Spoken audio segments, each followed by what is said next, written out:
Hey guys, welcome to Squatch Talk. I'm Pat. Let's hear what Renee has to say. Let's do that real quick. And boom.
All right, so that's our first part of the Renee contradictions.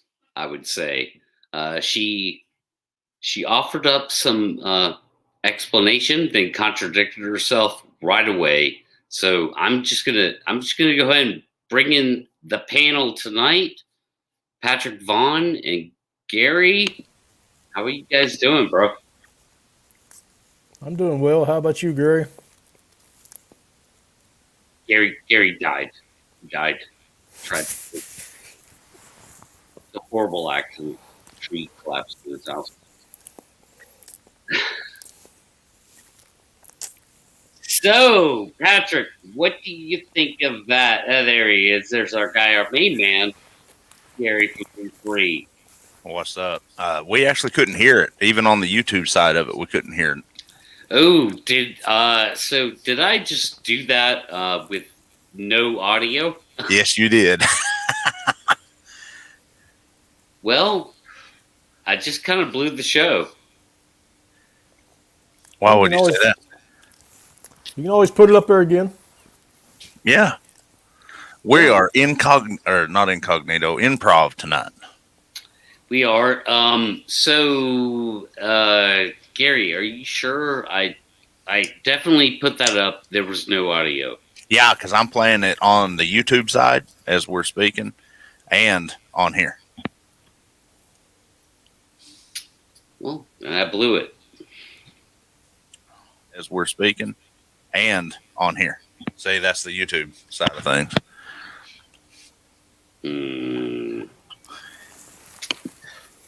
Well, that sucks, actually. Not sure how to rectify that. You got some timestamps? I can probably do it through my system.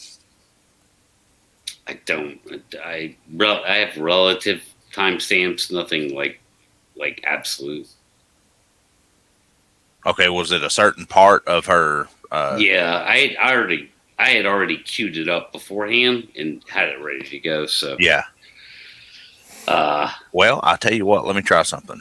This may sound crazy, but let's go back over here and run down here. Maybe I can rewind.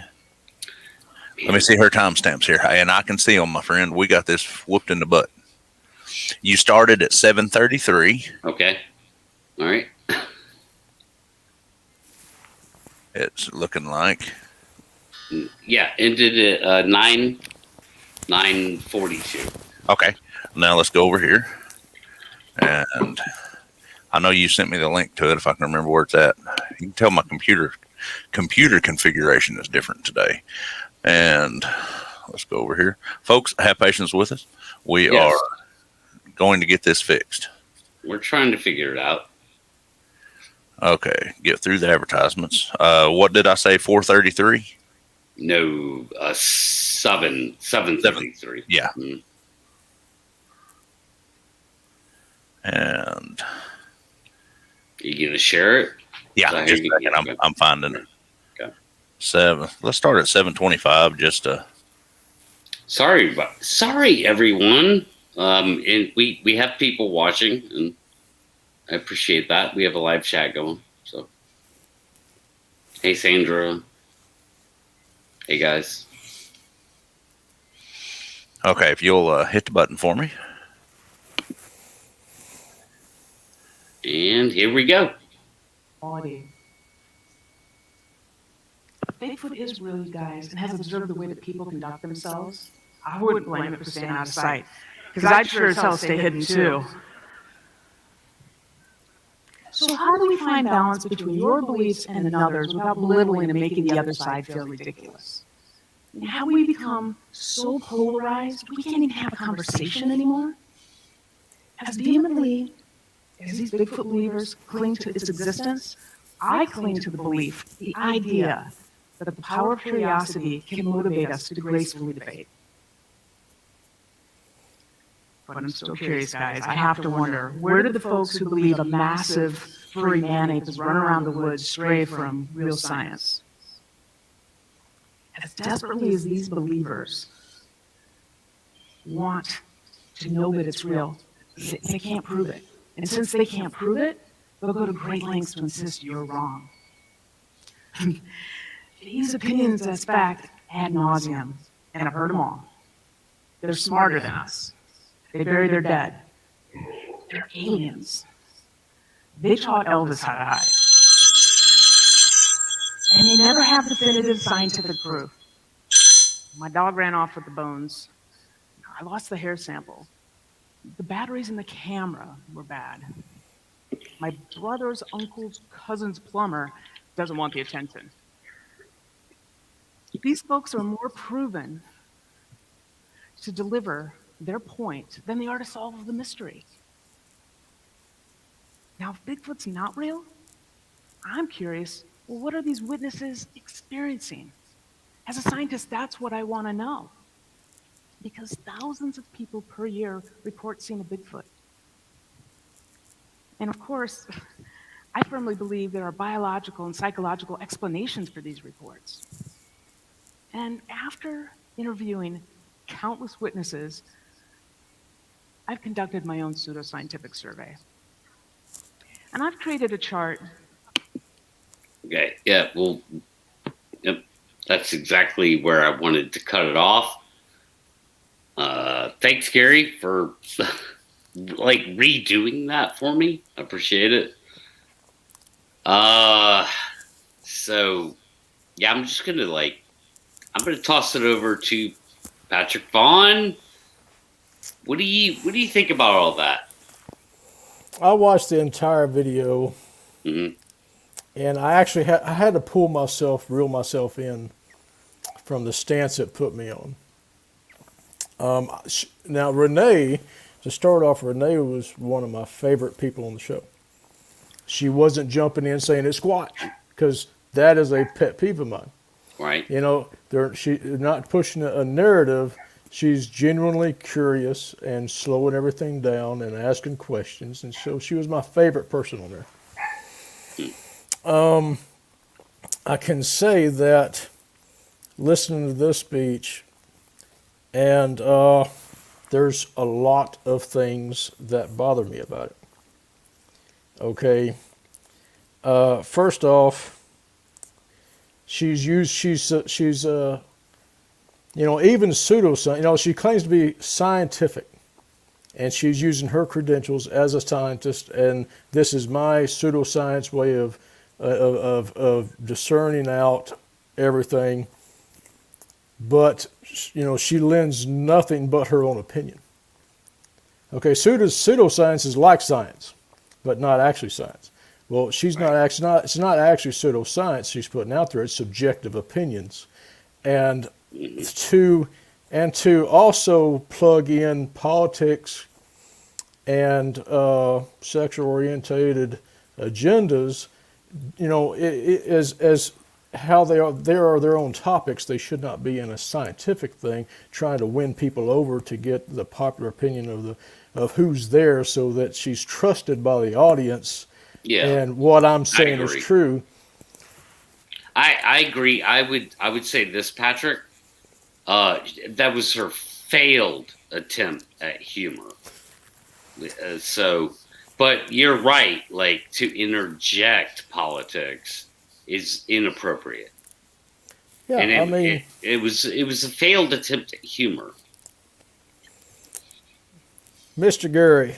Sorry about that, guys. I had a phone call from British Columbia for the interview later tonight. If y'all know, Pat, and y'all know what's going on. Sorry, guys. I got an interview with It's okay. Spaced Out Radio tonight at 11, and he called. You're a busy guy, Gary. We get that. Yeah. Okay. I kind of caught part of y'all's conversation. My first question: can I cuss on this show? Sure. Who the hell is this chick? I thought. Who is she? I've never seen her in the Bigfoot community. Is she like a stand-up comedian? Is she a motivational speaker? What is she? Well, she's a legit scientist, if I may, Patrick. Okay.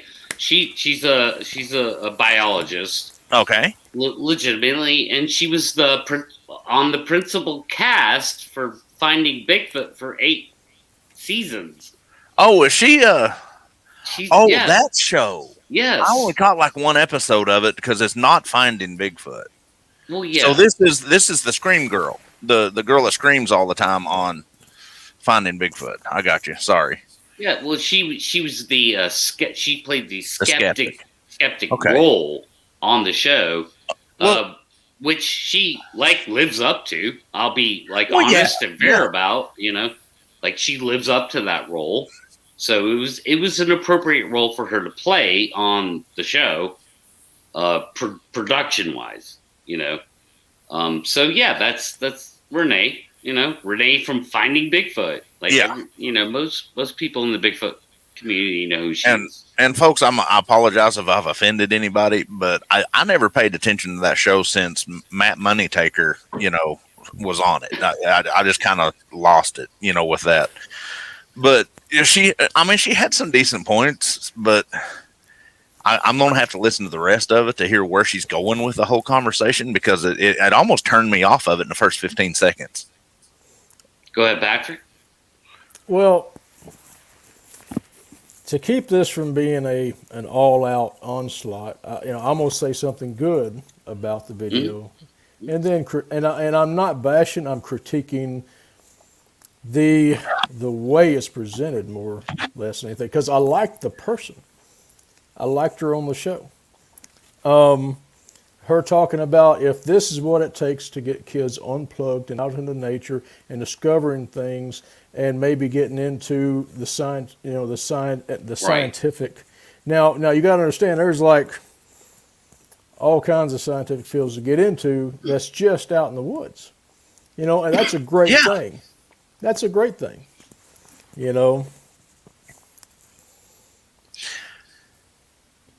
I say all the time, Patrick's heard me say it, Pat's heard me say it. If anything else, Bigfoot has brought a lot of friendships to my doors. It's got me. I just look for excuses to get out in the woods anyways. But once again, I have to, how would we say, without offending too many people, I still don't know the direction she's coming with this. Are you pro Bigfoot community, or are you against the Bigfoot community?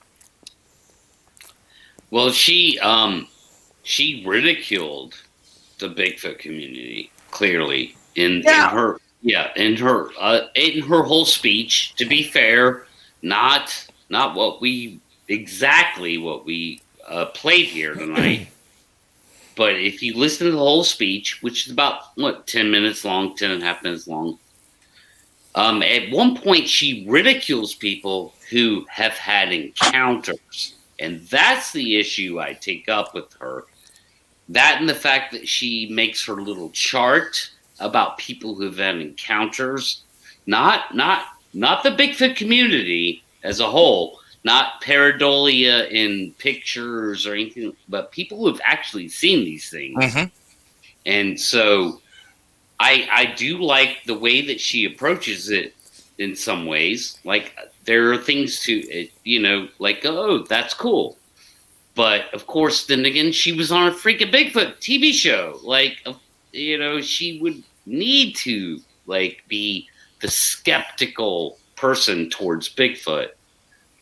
So, at the end of the day, like, all she did was ridicule people. And it just falls back on the people in the scientific community that just want to make fun of this subject. And she kind of fell into that bed for a minute. And I was really disappointed in that. I expect more from her. And so, yeah, that's where I'm coming from. Patrick? Well, the presentation she put on really didn't make sense. No, it was convoluted as hell. Well, to include the Bigfoot community in it, right? She was really preaching to the choir to this doesn't exist. Y'all are all crazy people, and the people that are going to watch this show are going to go, "Oh, hey, it's that girl," and keep going. So she actually didn't gain anything by preaching to those people that are already in that boat. Mm-hmm. What I did see that she was very successful at was putting down, insulting, and categorizing people that have had actual sightings into people who are too ignorant to be able to identify what they see, people who are lying about seeing what they see. So the drug heads. Yeah. The drug heads. I think 7% of people are drug heads that claim to see this. Something like that. And quote, the more marijuana gets legalized, the more sightings there will be. And then she boiled it down. Yeah. She boiled it down to 0.89% left of unknown that she can't explain. So 99.21% of everybody that's seen a Bigfoot falls into these categories. That is, and they're cast in a bad light.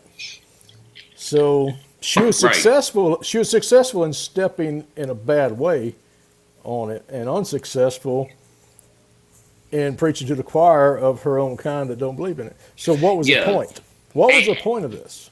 Well, I think the point is it's fallacious.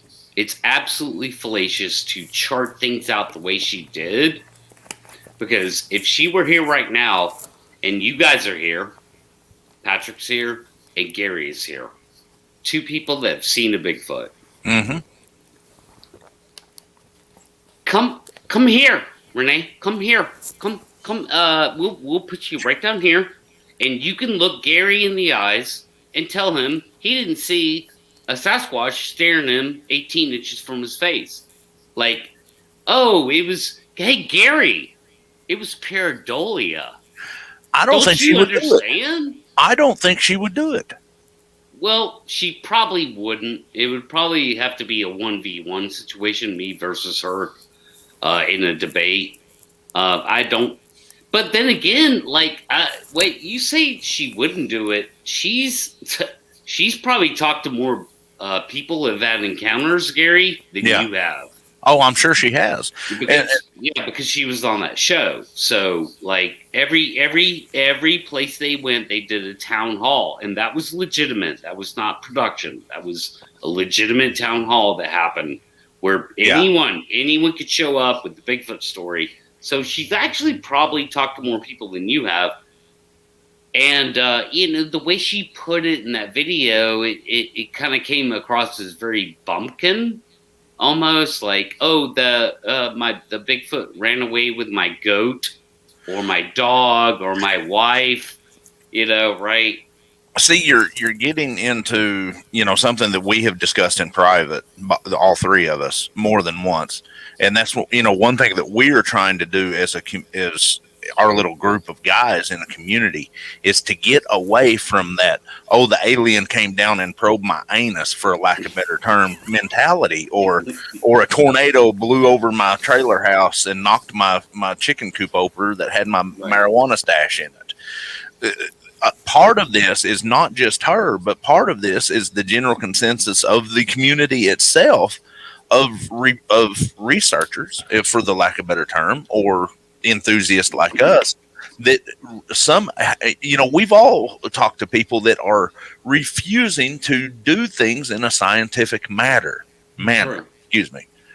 And we've got to get that mindset away from these guys and let them open up their mind and start taking stuff in a pragmatic view and doing stuff in a scientific manner, in a more analytical manner, to get this mindset off. But I do have to rephrase something now. Didn't a few years ago, didn't she come out shortly after they canceled the show and say something in public about that she actually thought that there might be something out there because of some of the evidence that they collected? I have no idea. It didn't click on me until y'all said the whole not finding Bigfoot thing. Yeah, I have no idea. I haven't followed Renee. I've never followed Renee. I don't know Renee. I mean, I never communicated with her or anything. So my biggest problem with this whole thing is, what about, Bobo, or that's what he goes by. But what about James Fay and Cliff Barackman? These are legitimate in our community, legitimate researchers. And I'm not going to say that Matt Moneymaker is not a legitimate researcher, because he is. I just have some personal issues with him. But what about these guys? She spent years with these guys. Yeah, she did, on a TV show. Absolutely. Did she not build a friendship with them? On a TV show, making money, making good money. Oh, because, once that show got successful, it was on for what, eight seasons, at least 8 or 9. Yeah, I think so. Yeah, that's a good show. That's a successful show, man. They're all fucking millionaires. Okay. And so she referred to them in that speech. She referred to Bobo, Cliff, and Matt as Bigfoot huggers. Bigfoot huggers. Yeah. Mm-hmm. Bigfoot huggers. So she did a disservice, man. It's like, dude, those were your guys. Those were your principal cast guys that you worked with. How dare you in this speech? It was very fucking pretentious. And I hate to cuss now. I broke the cuss barrier, but it was extremely fucking pretentious. The way that she referred to her, being, at one point she says, being trapped in an SUV, with these Bigfoot huggers. It just comes across as very pretentious, and for all the good points that she did make, for her to waver back and forth and say things like that about her co-hosts in that show, the other principal cast in that show is Bigfoot huggers. I just don't get it. How can you walk in Patrick? Pat, I know you want to, sorry, Patrick, I know you want to say something, but how can you walk in this community for as long as she has and not know the difference in between Bigfoot researchers and Bigfoot huggers? We all know the difference. Cliff and Bobo are not Bigfoot huggers. They don't think they're the friendly forest giants. I'm going to go out and have a relationship with them. Yeah, whatever she meant by that. I can't. I don't claim to know what she meant by saying that. It just sounds like, oh well, Bigfoot's out there. Like Bigfoot's out there, so I don't know. It was a weird thing to say. Bigfoot huggers. Like you're right. Like now I'm interpreting it as like friendly forest giants or whatever. Like, which I know they're not, but. Patrick, are you a Bigfoot hugger? I've never hugged a Bigfoot. Don't hug the Wookiee. I'd hug a Wookiee, but I'm not hugging a Bigfoot. I love Star Wars. Go ahead. Yeah. What do you think? Seriously. With her being like Gary and you were talking about, she was in the woods, in the field with, Cliff and Bobo and the other man, Matt. And Cliff was just on an interview I watched. He said, "We did not find Bigfoot. We found everything else. We got yelled at. We had knocked at. A lot of things that we experienced, they found." Okay. Now she was there when they were finding it. Okay. So, taking that and cutting it off at the end of the show, what ignorance is she stepping into and out of to go on stage and berate her co-host, and also they're supposed to be doing a number 2 Bigfoot show, that's supposed to be coming out, and what does that do? What does that do but for her relationship with Cliff, Bobo, and Moneymaker? And how does the show going to look at it? Because I'm going to tell you what my opinion would be if I was, producer of that show. I know what I would do. Well, I'll tell you this. As somebody that's been on a show way bigger than Finding Bigfoot, I'll never do The Walking Dead ever again, ever. Like, it was an unsafe environment. At the end of the day, it was an unsafe place for me to be in. And I can back that up with all kinds of anecdotal accounts. If Greg Nicotero called me tomorrow and said, "I'll pay you $1 million to be on Walking Dead tomorrow," like show up on set, I would do it. Yeah. Right. Even given the principles I just laid out, like it's a unsafe environment, blah blah blah. But I'll $1 million. Yeah, I'll show back up on set. Well, but differentiating between yours is entertainment and hers being scientific. Basically what that draws a line at is her scientific mind is for sale. Yeah, I think that's a good point. Well, now, I think you're talking about the show itself or her. her acknowledgement of the show, her participation in the show. What was that, Gary? You were saying, hers, The Walking Dead being entertainment and theirs being scientific. Are you talking about the show itself or her role in the show? Well, I'm talking about her role as a scientist that she's supposed to fill in that show. Okay. I got you. I was going to say, because I don't classify that show as scientific.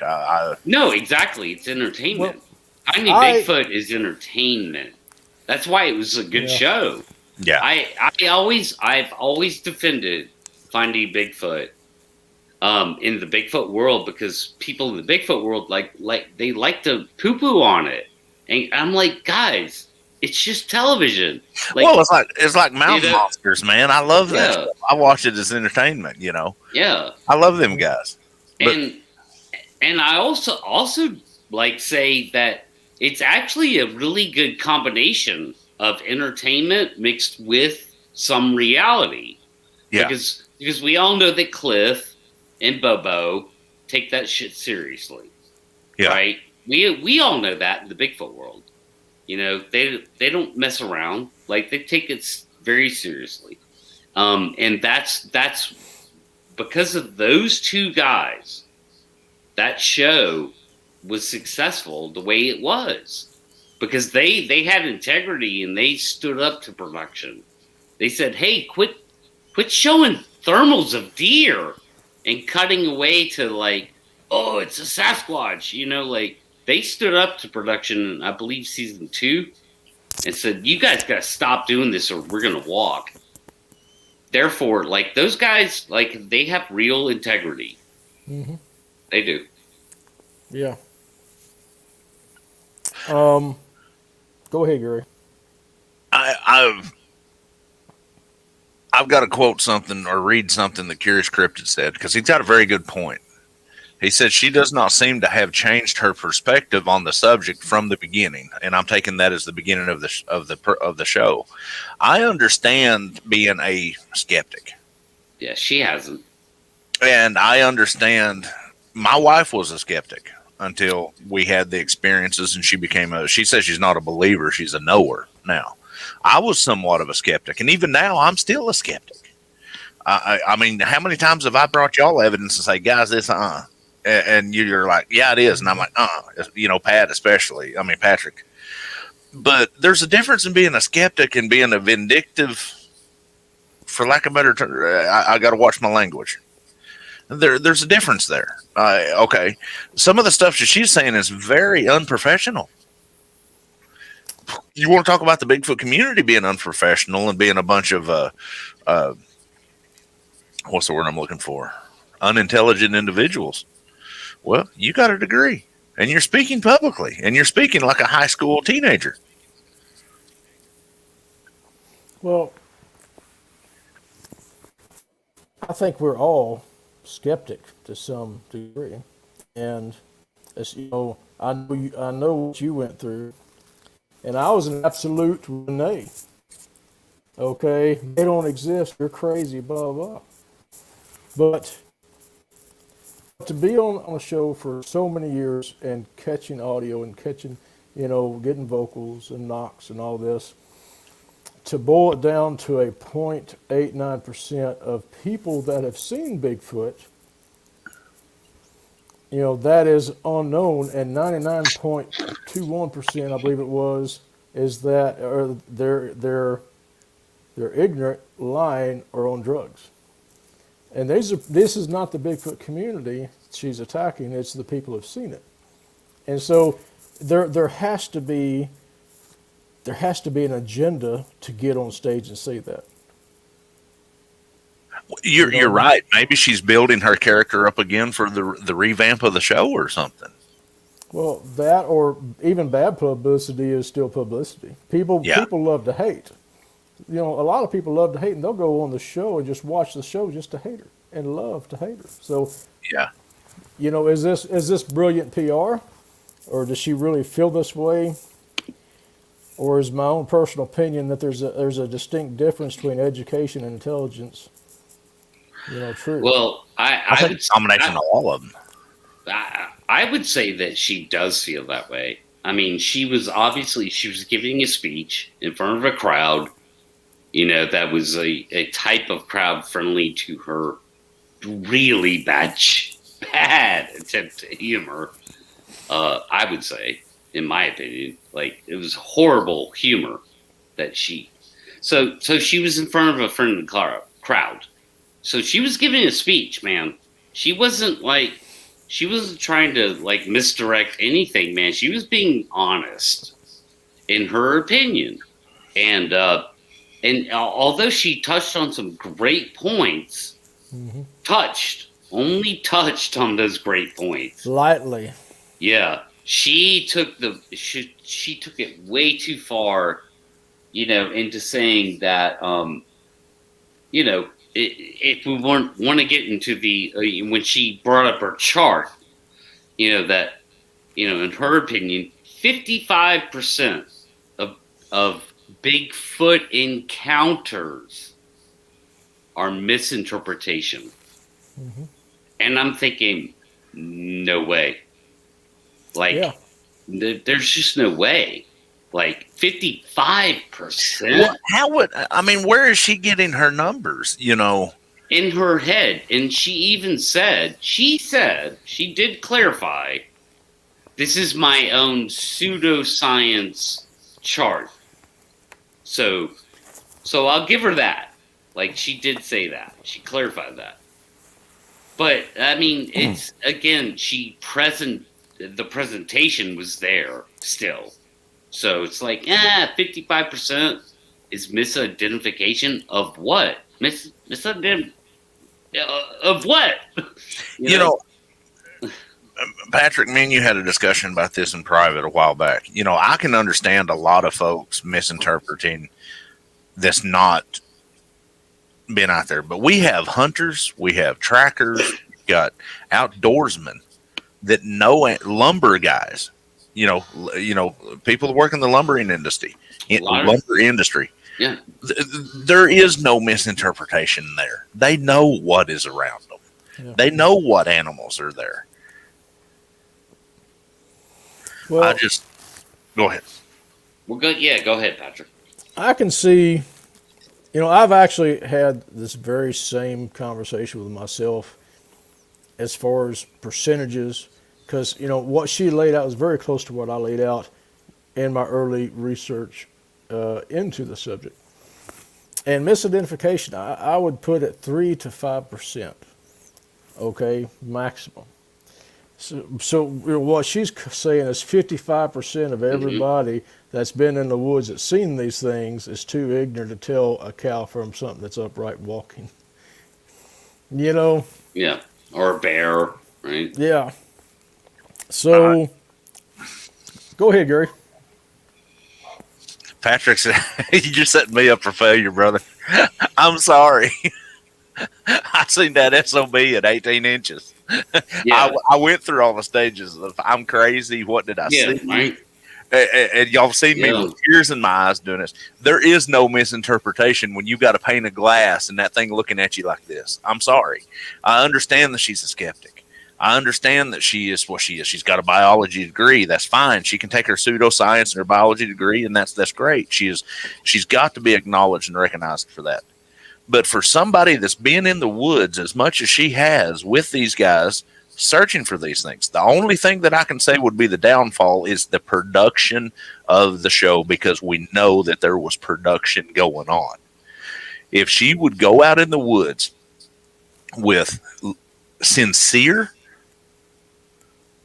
motivated researchers, and I'm not saying that Bobo and Cliff aren't, because they are, but I do believe that there was so much. You're not going to have any interaction when you got camera crews. You got 10 cameras pointed around. Yeah. You do it outside of the absolutely production of the show. Yeah. If Miss Renee, if you ever watch this, or anybody that knows her, reach out to her. Bring your butt back to Oklahoma with all your skeptics. I'm not guaranteeing anything will happen, but we'll take you out in the woods and we'll give you a good schooling on sincere, legitimate. I can't say scientific because we got degrees, but none of us have them in science. I've got a degree in business, but sincere, analytical research. Fair enough. And then we'll see how much of a skeptic you are, because I was a skeptic. My wife was a skeptic. Well, I'm a skeptic, Gary. Yeah, you are. Yeah. You're the most skeptical person I know, I'm a skeptic. So I'm saying all this as a skeptic, and I'm calling Renee out, for being a skeptic in a very, very, very inappropriate way. Like, you do not make fun of people in the Bigfoot world. I don't care. Yeah, no. They're kooky. We can all agree. We all know, like me, Patrick, and you, Gary, we all know there's kooky people in the Bigfoot world. I'm as kooky as they come, man. What are you talking about? Well, yeah. Of course you are. But yeah, there's kooky people in the Bigfoot world. There's bullshit in the Bigfoot world. There's hoaxes in the Bigfoot world. Again, this is my whole like outreach towards science, towards scientific-minded people. It's like, we're a group of guys that we understand this exists in the Bigfoot world, but there's something there's a phenomena here worth investigating. There has to be an explanation. Absolutely. And so conveniently, Renee boils it down to this like very low percentage of the unexplained.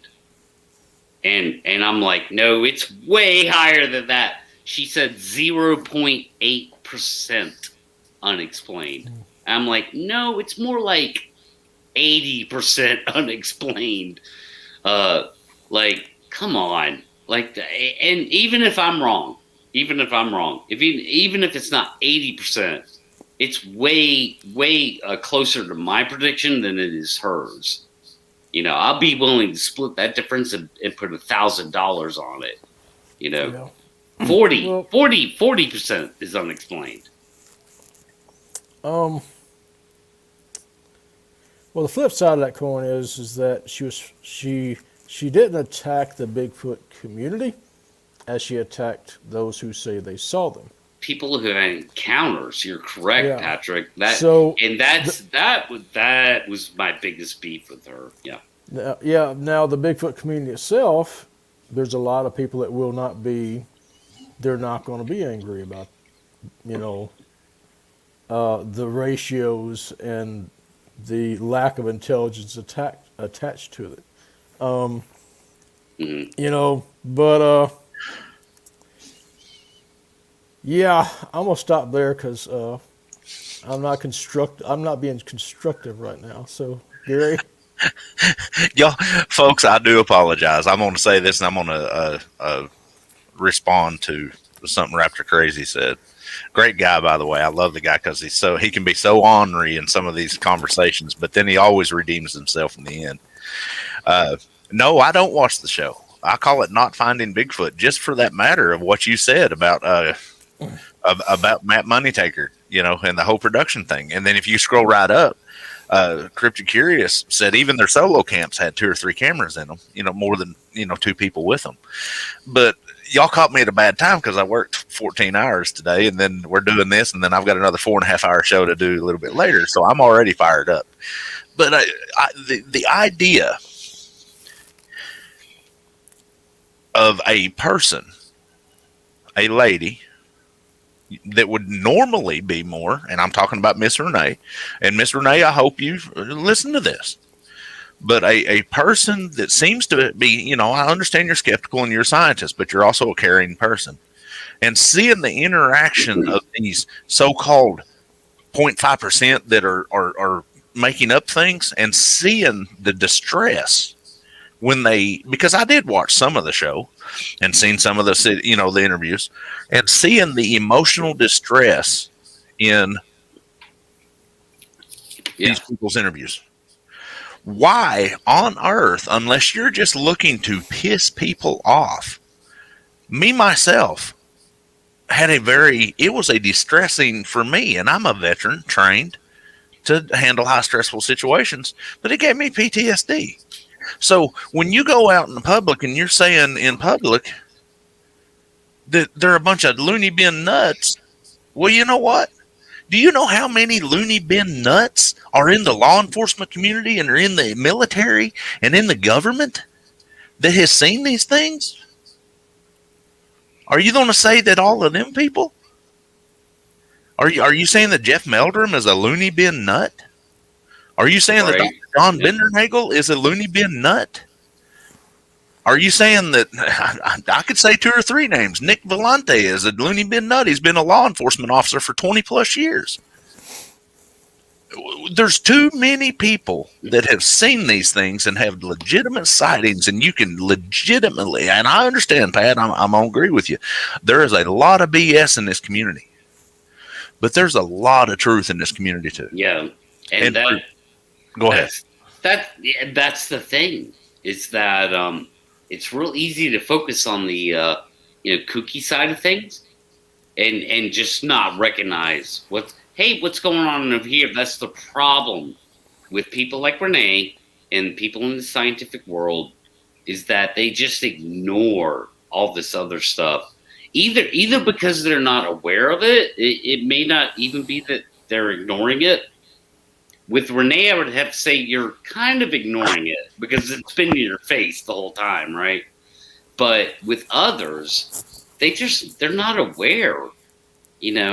that when push comes to shove, when we get down into the nitty gritty of things, we have people like you, Gary. We have people like Patrick. We have people like Leon. We have people like Jay. We have people like other people I've met in my personal life. They've seen it. And I'm sorry. Pretty sure Gary did not mistake a monkey man looking into his car for a freaking bear. And I'm telling you right now, it wasn't a mistake he made. Y'all have heard me say it before, and I'll say it now. I wish I'd have never seen it. And that there's that aspect too. Patrick? At the end of this, really what it is we are a fringe science. We're not a pseudoscience. We are on the fringe and actually using scientific methods, and there are scientific people in the community doing things with DNA and such things. Now you take this person over here that is attaching pseudoscience, personal, subjective opinions that she's waving a flag of I'm a scientist over, who is sitting in judgment of a fringe science. So you have a pseudoscience, which isn't any science at all, right? That is sitting in judgment of a fringe science that's actually making headway with real science. That's right. Basically how it boils down.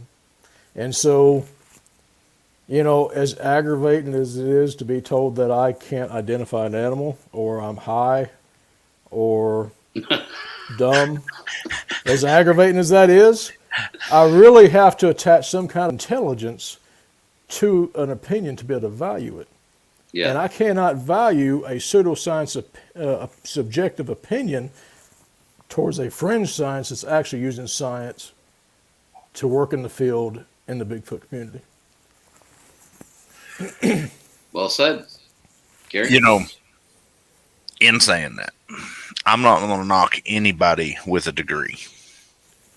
You spend hours upon hours and money upon money to focus your training and your learning to get a certification in that field.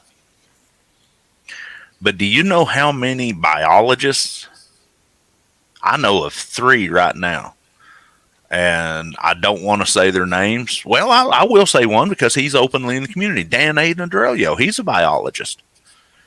And I'd like to see him sit down across the table from her and tick for tack. Well, let's just talk about your degrees. Let's talk about your specialties. And let's talk about my specialties because I can combine it with you.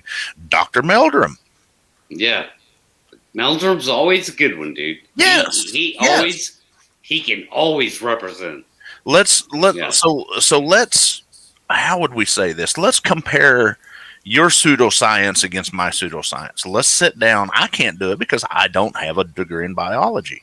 I got a degree in demonology and parapsychology and business. But what I do have is a very long line of years of experience. If you wanted to say I do have a degree in tracking, but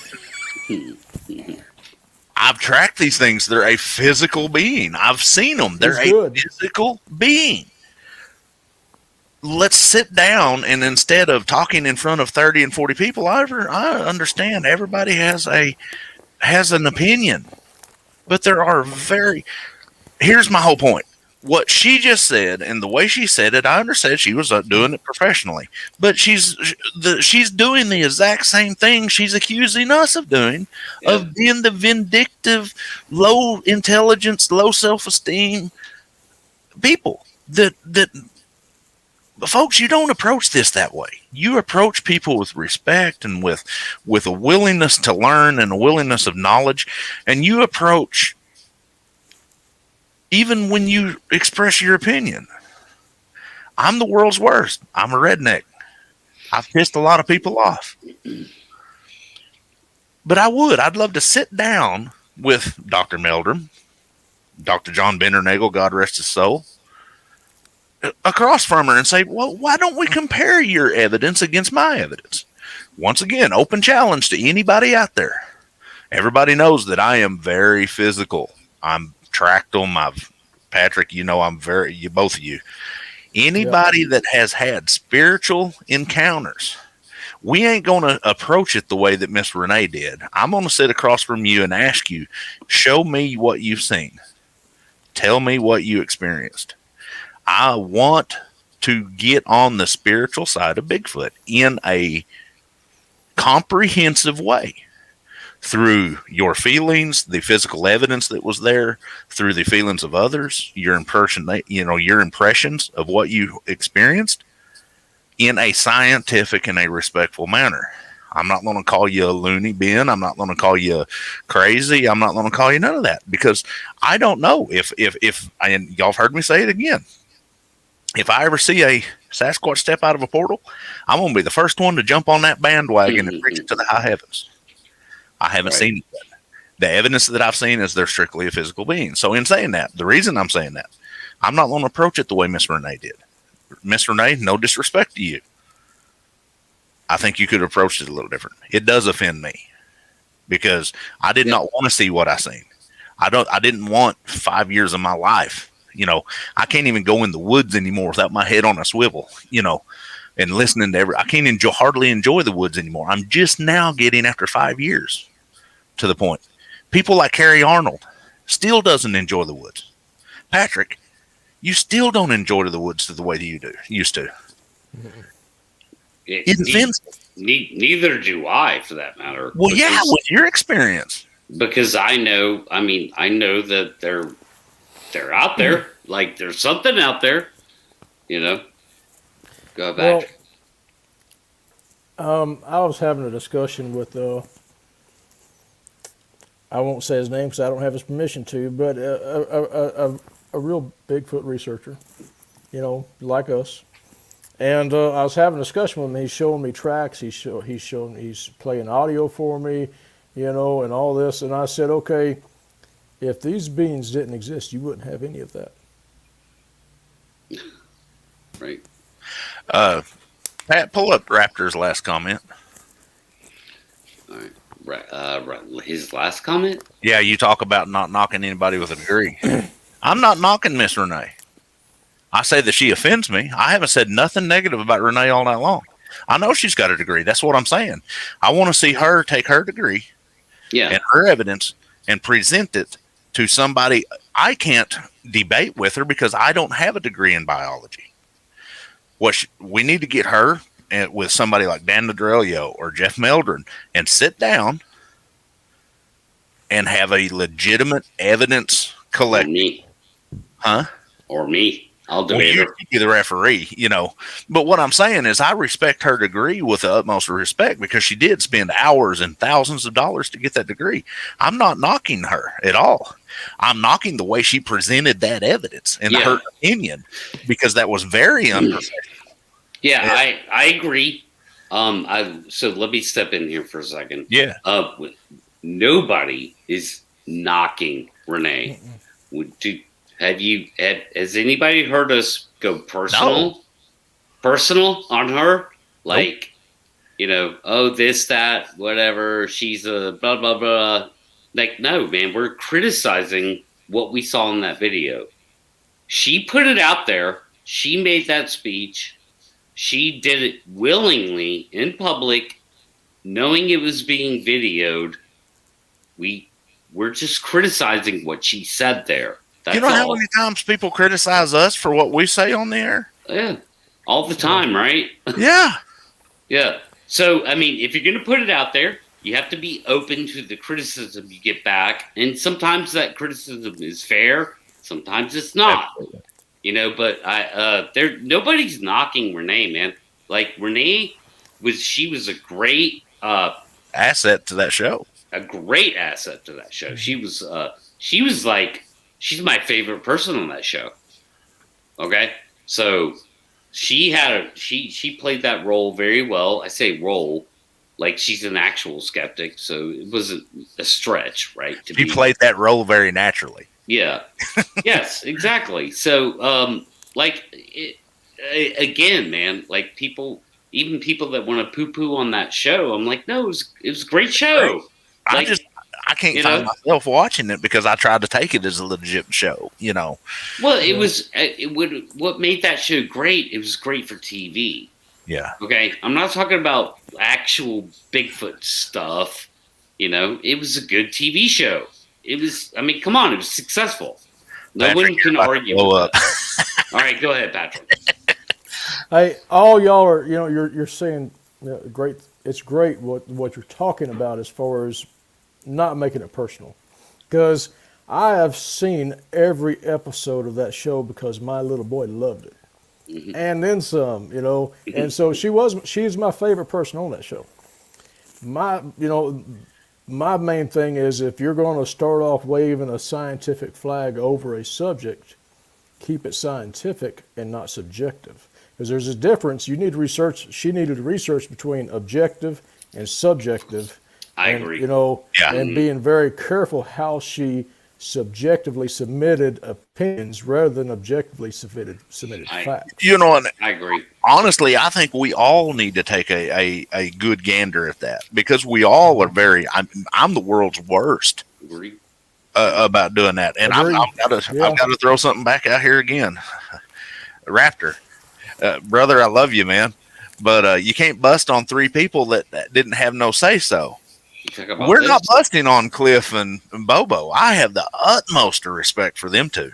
I tell you what, I converse. I've sent evidence to Cliff. If I could get a hold of Bobo, I'd get a hold of him. I listen to their podcast every night. We say that they're very, very serious about what they do. Very passionate. Yeah, we're not busting on anybody. I mean, if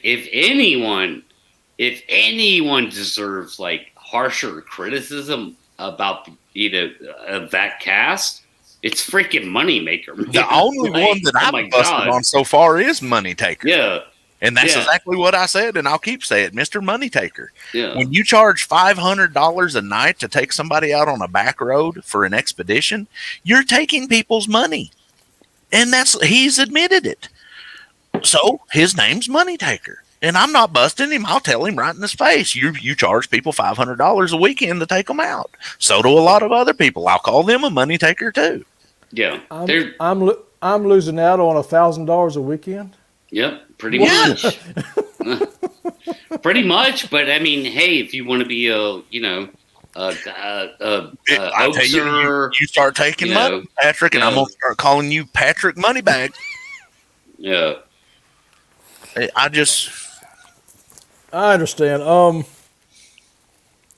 Yeah, I completely agree with. Well, okay. So my little boy quit watching the show the night of the expedition when one, I'm not sure if it was Moneytaker. I don't know how to pronounce it. Moneymaker. One of them turned around, looked dead in the camera, and says, "I don't care if I ever find Bigfoot. I just belong in the woods." When my son saw that was it for that show. Really? Wow. Mm-hmm. And then he and I go out, and he calls one into the fire, and literally the next day he goes, "You know what? We did better than that show, Dad." Legendary Lee. Renee would kick your ass. She probably would, man, because I let them women do it. The way she presented it, I've done a lot of public speaking, and I've been around a lot of public speakers, and when you present yourself at a level, and I love how Curious Corrupted put it, remember that degreed people are still people, not always the most diplomatic. Some of the most degreed people on the planet are the most least diplomatic. But when you present yourself at a level, you have to maintain that level and maintain that, what's the word I'm looking for?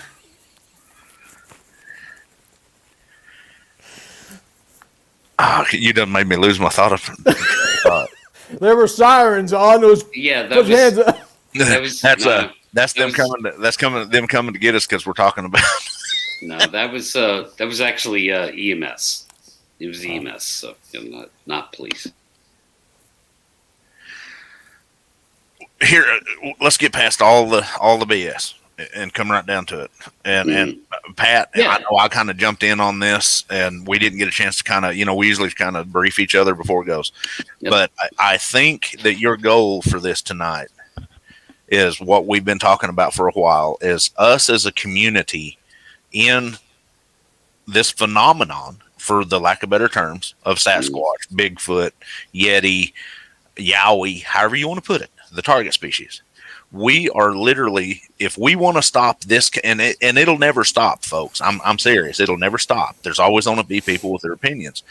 But if we want to stop the majority of this type of representation of us, we're going to have to raise our levels of representation. Agreed. I don't think it'll ever happen, but we do have a small group of guys that we are striving, and we're failing every day at it. Me, myself, I've got on my high horse 2 or 3 times tonight. But me, you, Pat, Leon, Steve, Curious Cryptid, Daniela, Steve. Yeah. a lot of us are striving to raise that level. Brett Dill. Yes, Another guy. Ray Birch, Yep. Tex. Jay Birch, Tex. We're trying to raise that level of. Let's rephrase that. We're trying to get away from the stigma of the non-intelligent redneck in the woods chasing a tooth fairy. Right. I mean, I hate to put it that way, but that's what she's alluding to. The lack of intelligence, in the scientific community. Steve, you're gonna like this one. In the scientific community, and I have been corrected on this. I used to swear by this saying that we put people on death row for less evidence than we have in this community with science. Well, you know what? The standards to prove something in science are 10-fold higher than it is in the U.S. judicial system.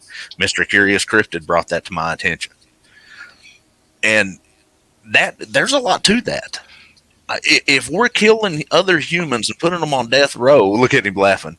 Yeah. If we're putting them on death row for using less standards than we are to acknowledge a species, what's wrong with our system today?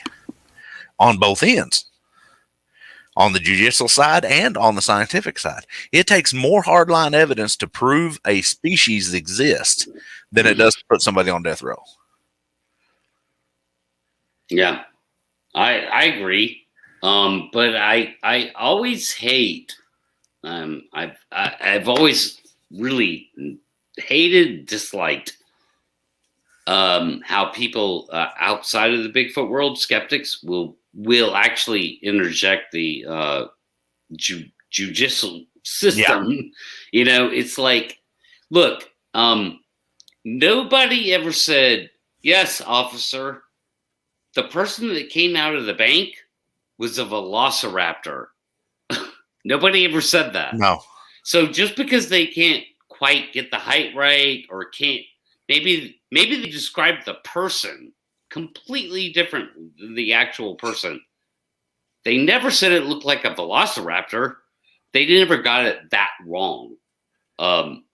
They were dressed in clown, uniform. Like that doesn't happen. It's just it's a false dichotomy to compare it to. It really is, and that's where Mr. Curious Cryptid was bringing it up, about what I was saying, because you're talking 2 total different communities, two different levels of standards, and that's one thing that I'm really, when we started this whole, if you can call it a movement for what it is, because there's just a few of us trying to do it. Yeah. But it's picking up speed, and more people's picking it up. But we're trying to up that standard, and we're trying to really.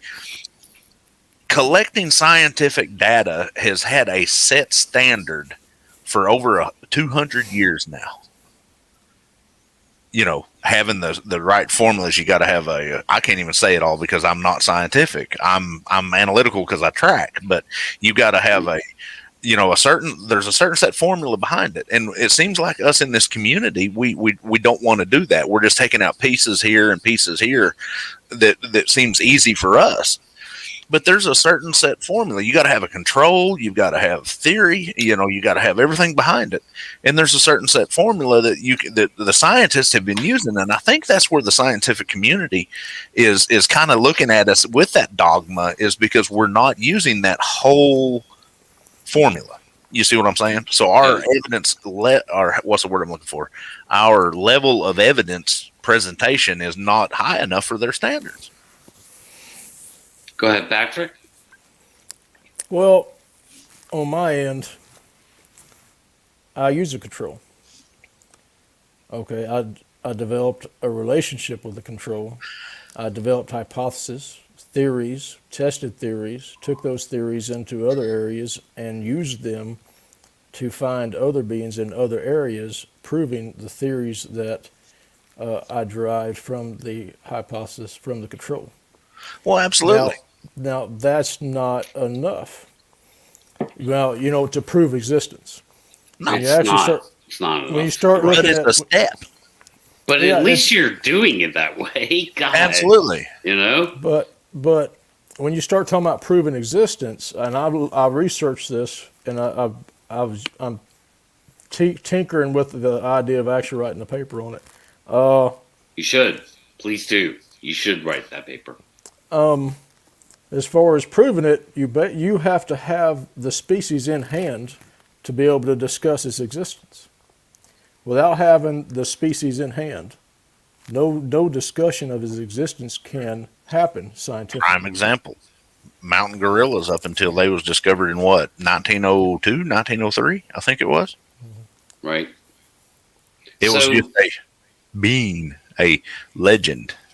So Patrick, let me ask you this, and I'll kind of come from the skeptical point of view.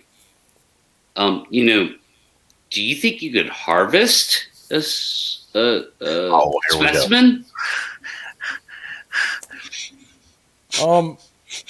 That's a two-part answer. Okay. I can go kill one. I can go kill one. Okay. I can go kill one. I do not have the means to get out alive with it. Okay. Okay. I know Fair where enough. enough of these are. I can track one down, set it up, and it would take a couple of months to set it up, but I could set one up and kill it. But surviving past that point, knowing their tendencies and their behaviors. I mean, what would you do if someone baited your kid out into the yard for 2 or 3 months with lollipops and then killed him? Okay, Right. What would you do? That person ain't making it off your front lawn. And it's the same problem with there. Okay. So Hey, Patrick, what you're hold saying? your microphone above your collar, please. No, it's behind it and it's rubbing and it's cutting you out. There you go. The other side. Yeah, you broke free. Yeah. There you go. So Patrick, what you're saying is that I could probably spend a lot of time, setting one up to be harvested.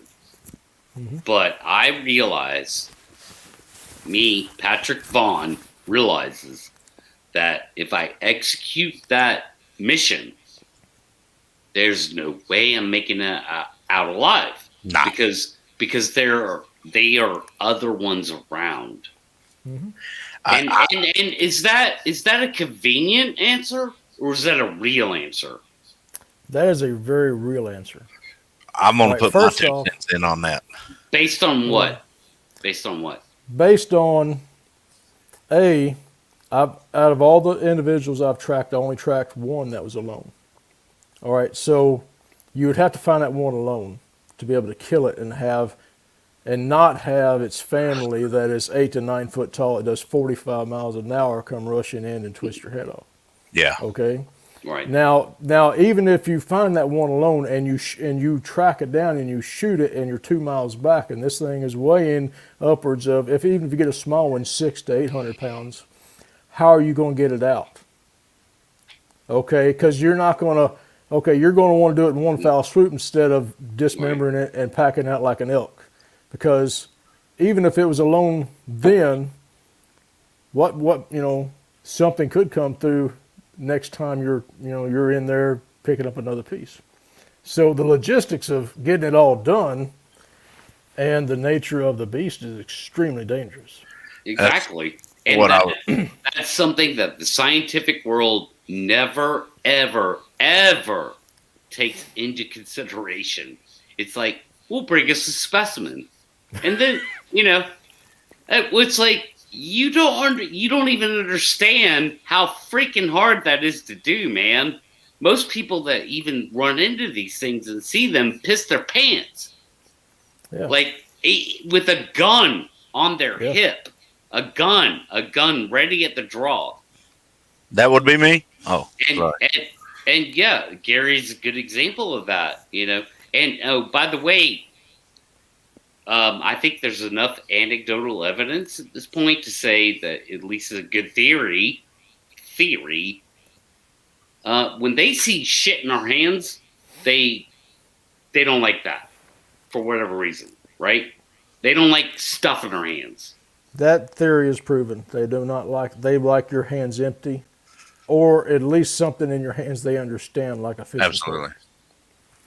pole. Right. And but you say proven, Patrick, to a fucking scientist, that to them that's not proven. That's your anecdotal account. Well, I proved it to two people standing there when I drew a weapon on a Sasquatch coming in.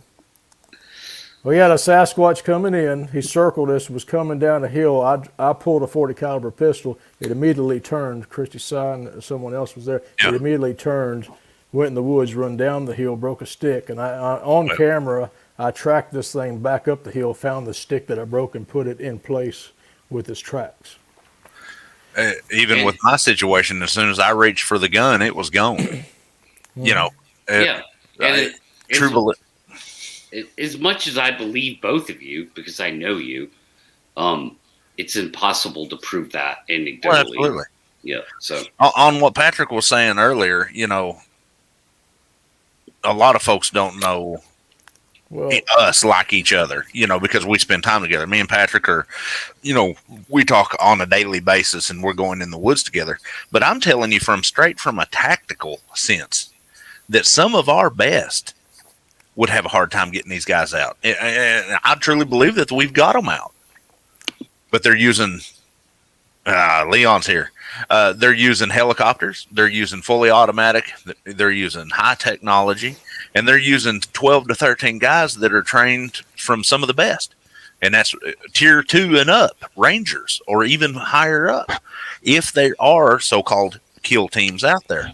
But even in the logistics that you was talking, Patrick, even once you get it out, if you do get past and I hate to say this, if you get it past all of the Squatch, all the other troop members, and get it in public, what's going to happen then? How many stories have we heard of the government swooping in and shutting things down? And I know that's just stories, Yeah. I don't want to. I don't want to kill one. I don't want to take that chance. And then let's add a whole new level to this. When you do come in and you do prove it, then what's going to happen to the rest of the species? When we get an acknowledgement of the species, you're going to have so many people, just like the guys here in Oklahoma a few months ago. Let's set up a Squatch hunting season. And even without a season, you're going to have all these people running into the woods with guns wanting to get another one. Let's make a buck off of this. Well, Gary, you just opened up a can of worms there on two fronts, which is, how do you kill one? And what would be the ramifications of discovery? And that's a whole nother show. Yeah, really, like the ramifications of actual discovery. But I'll just focus right now on again, I'll go back to people like Renee and others who exist, in the Bigfoot world or outside the Bigfoot world, who bring us a specimen. That opens up the well, how the hell do you kill one? And Patrick already made the great point is, well, if you're 2 miles in and you just happen to get that we've had specimens. That perfect headshot off, and you actually do kill one, how the hell do you get it out of there and you have to worry about other ones around you? Both Pats, we've had specimens. We've had DNA. We've had, with multiple of unconclusive DNAs. But once again, without having something to compare it to, just like Patrick said, without having the acknowledgement of the species, you're blowing in the wind. But we have had legitimate DNA studies done on this. Well, it's legitimate as science is. Some are saying they're legitimate, some say they're not. It's all, I'm not a DNA specialist. You'd have to talk to somebody like Leon or Steve and them guys, because I don't know that. But we have had multiple levels of DNA studies done that proves inconclusive. What is it? A father of something else and a mother that's human? Go ahead, Patrick. Sorry, I didn't mean to. Oh, I was fascinated by what you're saying. I lost my train of thought. Well, I mean, what would it take? I mean, okay, just so the people outside the Bigfoot world who might ever see this know, how many people in the Bigfoot world are actively trying to kill one? I would say, what, a handful of people? Maybe. Is that fair? Less than a dozen, I think. Right. I know I'm not.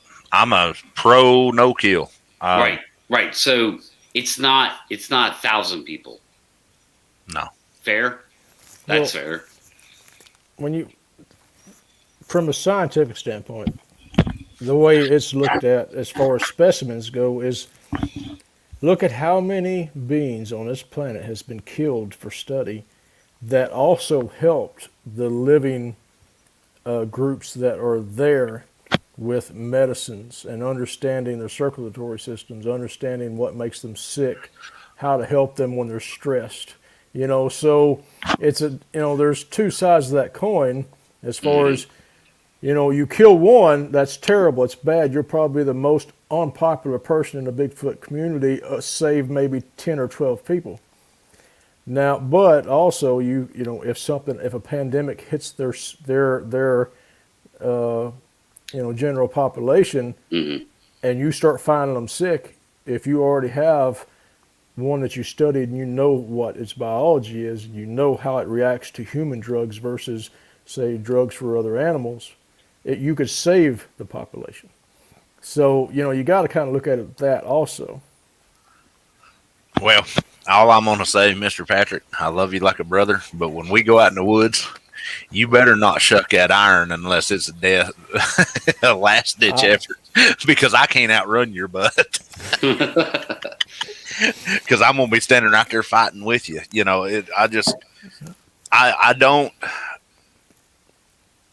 I'm scared. I mean, I'm going to be blunt with you. I fear for the species itself. And I hear so many people say, oh, they've been hiding themselves and taking care of themselves for thousands of years. They don't need help. Yes, they do.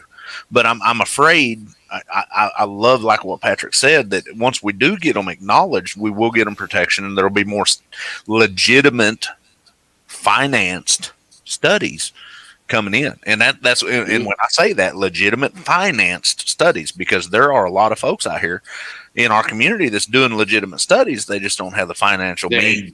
There ain't no money behind it. Yeah. There's no money to go out there and study them. Yeah.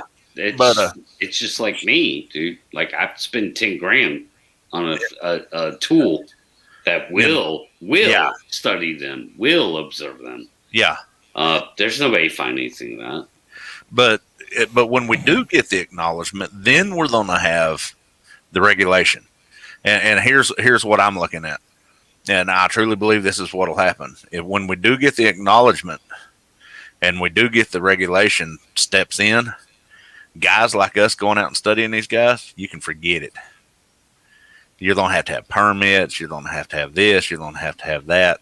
Right. For the average guy like us, we're SOL because Yeah. what they're going to do, they're going to close the state and national parks. I don't know if they can close them, Gary. Well, I mean, does that they'll make sure choke sense? them down. I guarantee you they'll choke them down. They'll But what they'll end up with doing. who? I hate to With say who? this. What they'll end up doing is once they acknowledge this as a species, then they're going to start stepping in. Well, anytime we go into the woods, because it happens here in Oklahoma, you can't even at night in a state national forest. You better not be walking around at night with anything bigger than a pin light, because if they want to, they can get you for animal harassment. Well, they'll start choking down on that, and I kind of myself want to keep them. I want them just kind of float off in the background, but I also want to see another one again because I've got to get closure on this issue. Yeah, but how do you get closure? I don't know. It's the only thing I know to do is face my fears. It is what? But what's closure, Gary? I'm curious. I don't think there'll ever be closure. I mean, this thing obsesses me. I mean, I'm obsessed. Patrick, you are too. We talk about this all the time. For me, and it may be similar for Gary, it's, am I certain I saw what I saw? Absolutely. Right. It's not, I called it confirmation. Confirmation that I really saw this. And the third encounter with two other people standing there, the little boys called him in.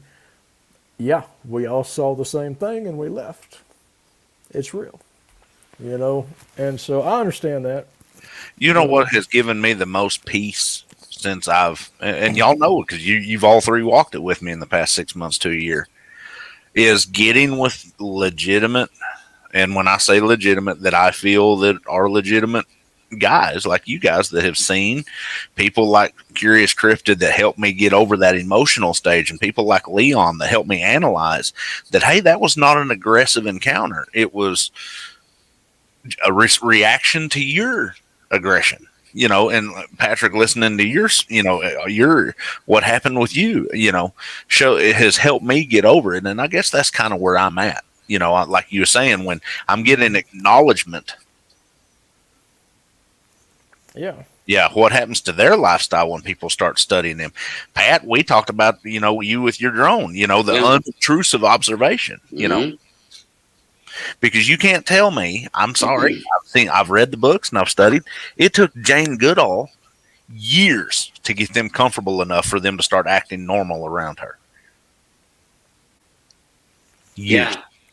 Yeah. For everything I want to do, all my ambitions that I have personally, I'm still on the fence.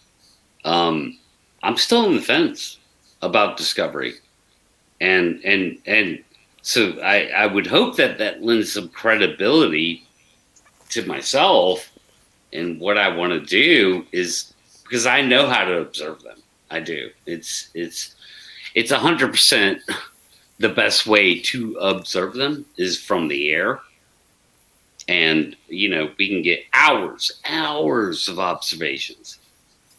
But do I really want the world to know that they exist?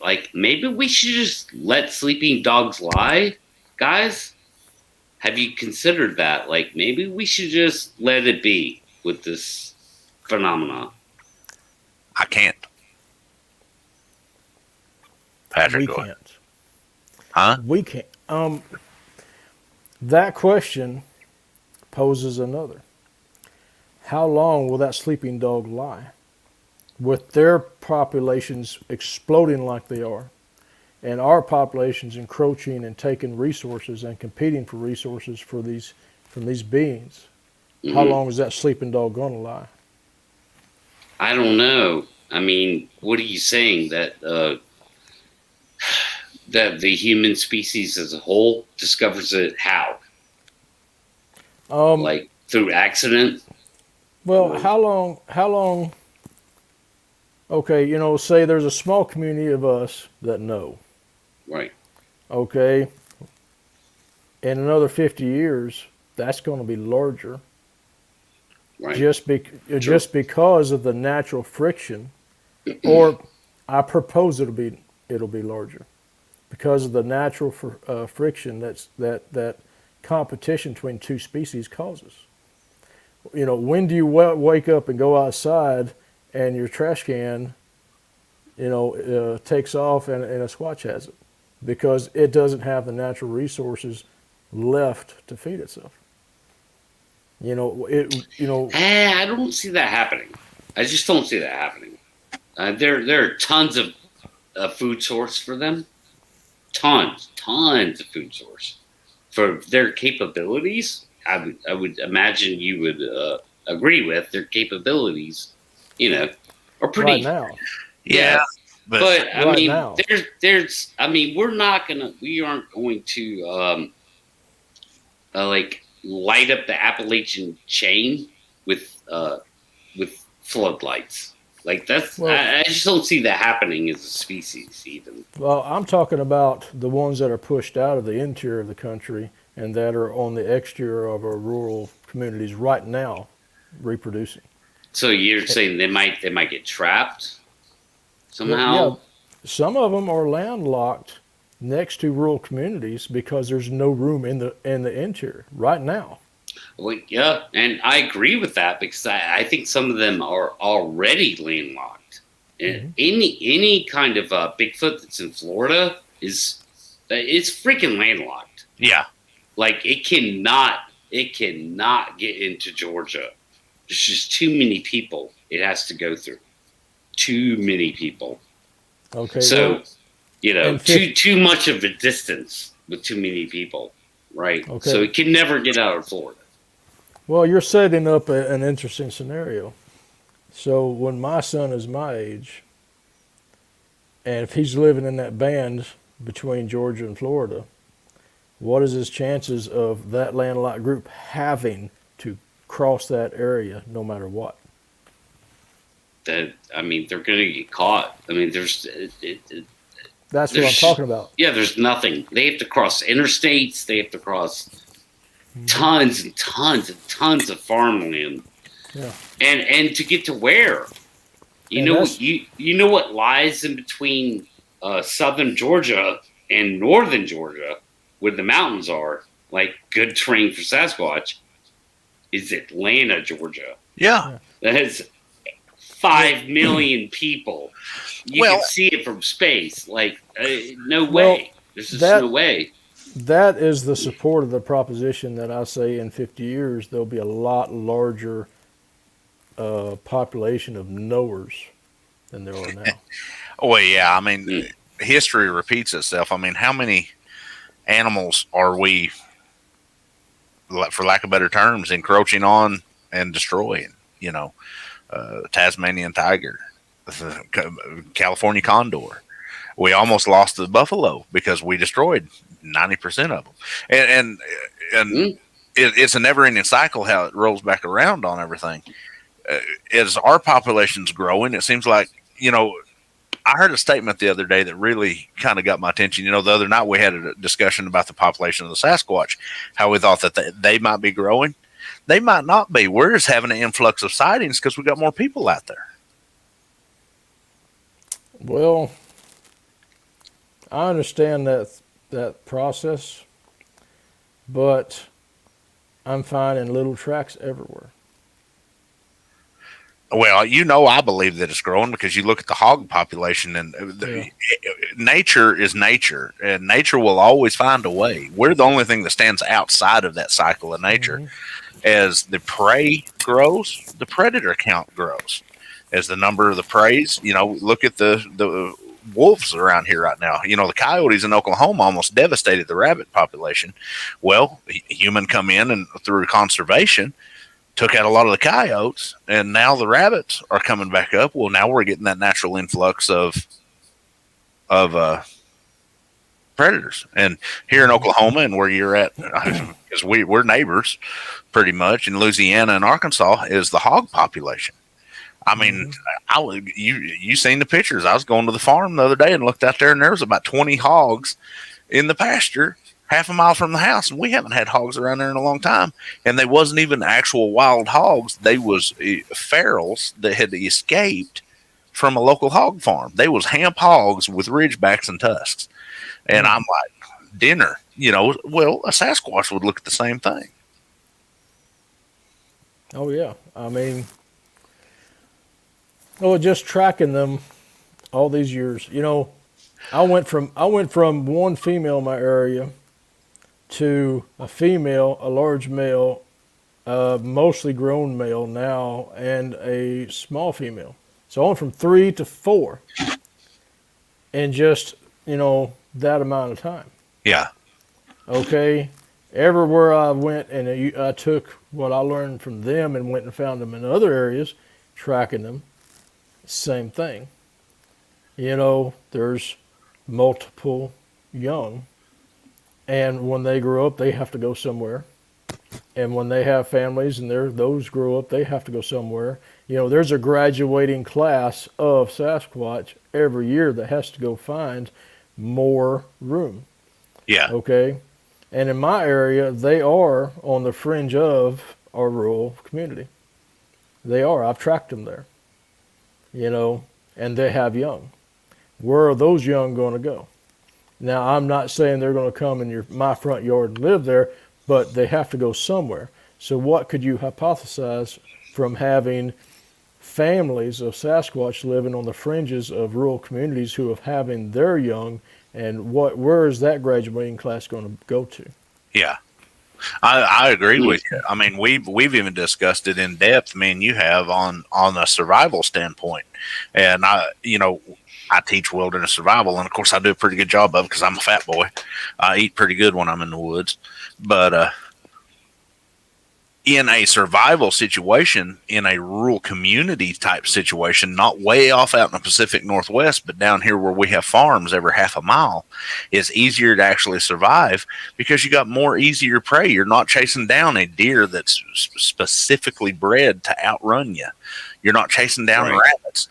You've got gardens. You've got trash cans you can raid. You got chicken houses. Hey, looky here. If I'm an intelligent Sasquatch, I can step in here and take me a handful of eggs and a chicken, and you'll never know. I can sneak off in your garden and grab me some tomatoes, potatoes, and corn and head out, and you'll never even know because 90% of our farmers go in bulk anymore, and they don't pay attention. You can step off and take a cow. You can take a calf. Right it up. Oh, the coyotes took it. We've heard so many reports of that happening. So in a survivalist situation, I tell people all the time, I live in South Central Oklahoma.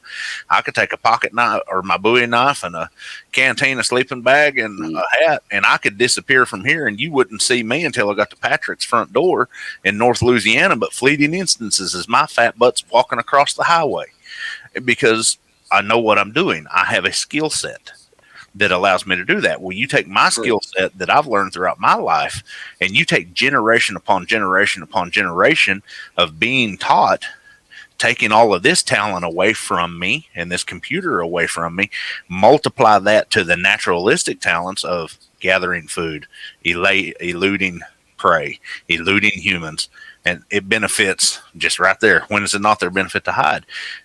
They become the ultimate. But you cannot get past the population growth and the overlap of territories. We are encroaching on their areas. We are everybody's areas. We are, but I would say slowly, and I only can fall back on my own geographical, instance of that. Well, look at your lake. Very slowly. Look at your lake, Pat. When I was stationed at Benning and Gordon, we traveled all over Georgia and did everything. Your lake there at Gainesville. If you take the population around that lake, the houses, 20 years ago compared to now, I bet you they've quadrupled. It's my lake is the most populated lake. Well, absolutely. The most populated freshwater lake in the world. Yeah. The world. But how long have you been living around that lake?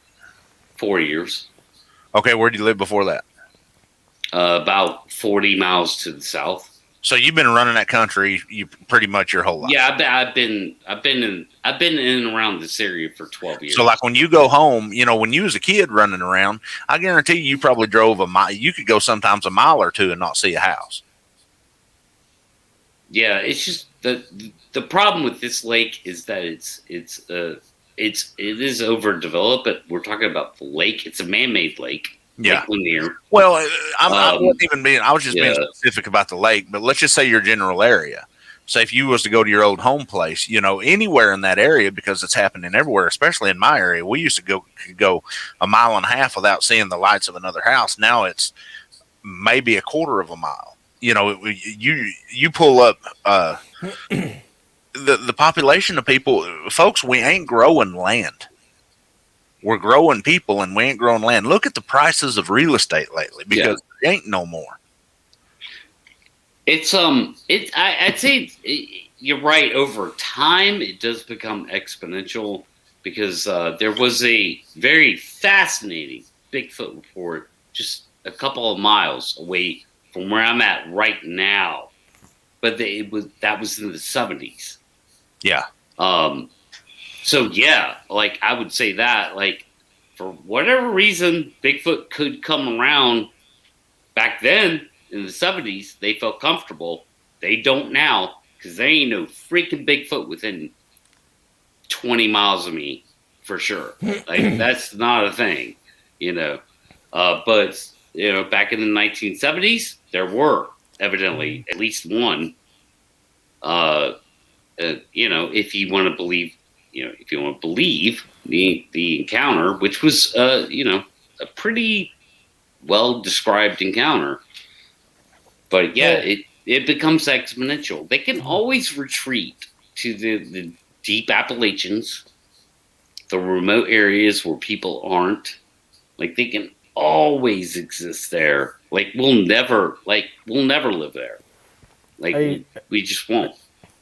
A certain population that can retreat and stay there. Yeah, a certain. A finite, a really real number, hard number, can live in a certain area due to the resources that are there. Perhaps. Anything born that cannot compete to stay there has to move into other areas. Right, which gets us, back into the numbers game, right? The numbers discussion that we've had before. But let me ask you guys this. This is that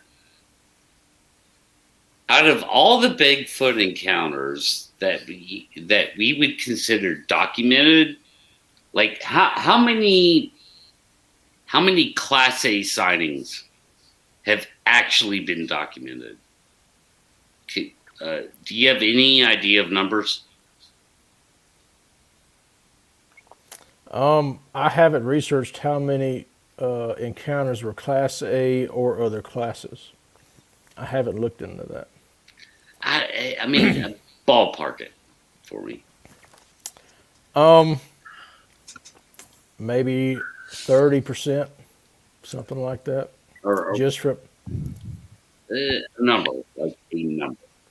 All right, 3,000, 4,000, somewhere around there. All right, Gary. I try not to do the population thing because, well, not population. We're talking about Class A sightings. How many? Yeah, how many Class A reported? Sort of like I'm staring this thing in the face. It's an 8-foot tall monkey man. How many there has been in history? Or let's say the past 50 years. Ooh. Documented. I'd probably say 2,000, 2,500. Interesting. All right, so I just elicited that out of you guys like right off the top of your heads. You had no idea I was even going to say that. And like Patrick said, 4,000. Gary came in 2,500. Like, I was thinking about 4,000 like earlier today. So we're all in the same ballpark. I'm glad we just documented that off the top of your head kind of thing. And I think it is around 3,000 or 4,000. based on how many encounters we've been able to actually document, right? And okay, I just Googled it just to be ornery. And this is from Penn Live Patriot News. Uh-huh. And they're just saying Washington tops the list with 2,032 reported sightings, followed by California with 1,697, and then Pennsylvania with 1,300. They analyzed 23,000 sighting reports across the United States, with 2,032 of them being face-to-face encounters. Mm. Then they go to talk about some of them maybe being a back end of a bear and, stuff like that. Right. Yeah. I mean, I just Googled it to see that's interesting. Well, I know I calculated the BFRO reports are at it's over 5,000, but those are not all Class A sightings, and that's what I was limited to. Yeah, there's no way to segregate them, so you can't search Class A from Class B from Class C. So yeah, it could very well be that somebody heard a barred owl and reported it to the BFRO, but Pat, go up one from the one you just hit. I'm sorry, I'm going to have to get on this. Where? Nobody has proved that Sasquatch hunts deer, hogs, pigs, cows, any of that. Yeah, that one. I know of 4 eyewitness reports, one out of the state of Louisiana, one out of the state of Texas, and one out of the state of Oklahoma, of a female hunting hogs, female Sasquatch from a deer hunter standing or sitting in a tree stand. I know of one of the most famous reports of them jumping in Falk, Arkansas. And once again, this is all speculative, but Falk, Arkansas, one stepping over a fence, grabbing a hog under each arm and stepping back over the fence. I have myself found tracks of them following hogs. So Raptor, I love you, brother, but you're just picking at straws now, brother. Yeah, sort of. But I'll say this before I get to Patrick here. I'll say this in defense of Raptor. He is correct technically that no one has proved it. Well, we haven't proved the existence of it either, it's all speculative. Yeah, I mean, we don't have footage of them hunting these things. But how many times have I told you that we're all chasing the tooth fairy? No. Spaghetti monster. Giant kangaroos of North America. Oh, great. Awesome. Awesome. You just got me banned. You just got me banned from Bigfoot Odyssey for 2 more weeks, dude. Thanks. I didn't even say it. You said it. Daniela, we love you, sweetheart. Now Daniela has said, nope, Pat's not allowed on the show anymore. Pat, if you ever find a kangaroo, I want to ride him. I want to put a saddle on him and literally ride the damn thing. Okay, I think that'd be a blast. Buddy. There's plenty of kangaroos just right down the road from me. Have y'all ever seen the videos of them big red kangaroos over in Australia fighting each other? Yeah, and they actually fight. Yeah, okay. And them things are like 4.5, 5 feet tall. Yeah. If you see a kangaroo that's 8 or 9 feet tall, I'm running the other damn direction. Yeah. Well, yeah. The most dangerous thing about a kangaroo is its legs. It's its feet. We're just this is a free for all now. Anyways, Patrick, you was talking about the hog hunting. Them proving the hog hunt. I've tracked them chasing deer. I tracked their tracks catching up with the deer. Get in a turning fight with the deer breaking loose, the Bigfoot catching up with the deer, picking the deer up and walking off with the deer. I've tracked that. I've also tracked areas where they took brush and stuck it beside a sapling and made fence rows of brushes of a brush to funnel the deer in, and not just deer, but there are hogs doing this too. And both were traveling this area, and it would come around, and they had woven limbs, and I'm talking trees this big that they wove into other trees with a little hole that they dove out on and grabbed the hogs and the deer that they funneled Yep. to themselves. Yep. I also tracked one in South Arkansas. I'm tracking this Sasquatch, and I look, and I'm tracking left foot, right foot, and then there's a deer jawbone that's wet that it was chewing on and dropped next to its track and kept walking. So that's pretty conclusive. They're eating deer, and that deer, I'm pretty sure he was caught. And I don't think it's a stretch, right? I don't think it's a stretch to say they eat deer or even a hog. Well, let me throw something at you. In every continent on the world, on the planet, unless they're strictly an herbivore, every major predator on the planet, on the land, bigger than a deer, bigger than a hog, bears, lions, tigers, bears, oh my, all feed on all of the subspecies. If you are a 8 foot tall, think of the calorie intake that an 8 foot tall bipedal primate, for example, would have to have, unless they're strictly an herbivore. Now, I believe they're omnivores myself because we've seen the evidence. Right. I mean, you're probably looking, of course, this is all speculative. Once again, it's not been proven, but in my personal opinion and somewhat professional opinion, because I'm not an expert, but I have made money not chasing Bigfoot, but teaching survival. Look at the descriptions of the process skill sites by Michael Townsend has based his papers on. Absolutely. Very good example. Thank you, Curious Cryptid. Every other major predator we have on this planet eats every other major life form on this planet below them. What do we eat? We eat cows, unless you're vegetarian. Once again, cows. Yeah, generally, as a species, we're omnivores. Yeah. Do you eat bacon? Yes. We eat hogs.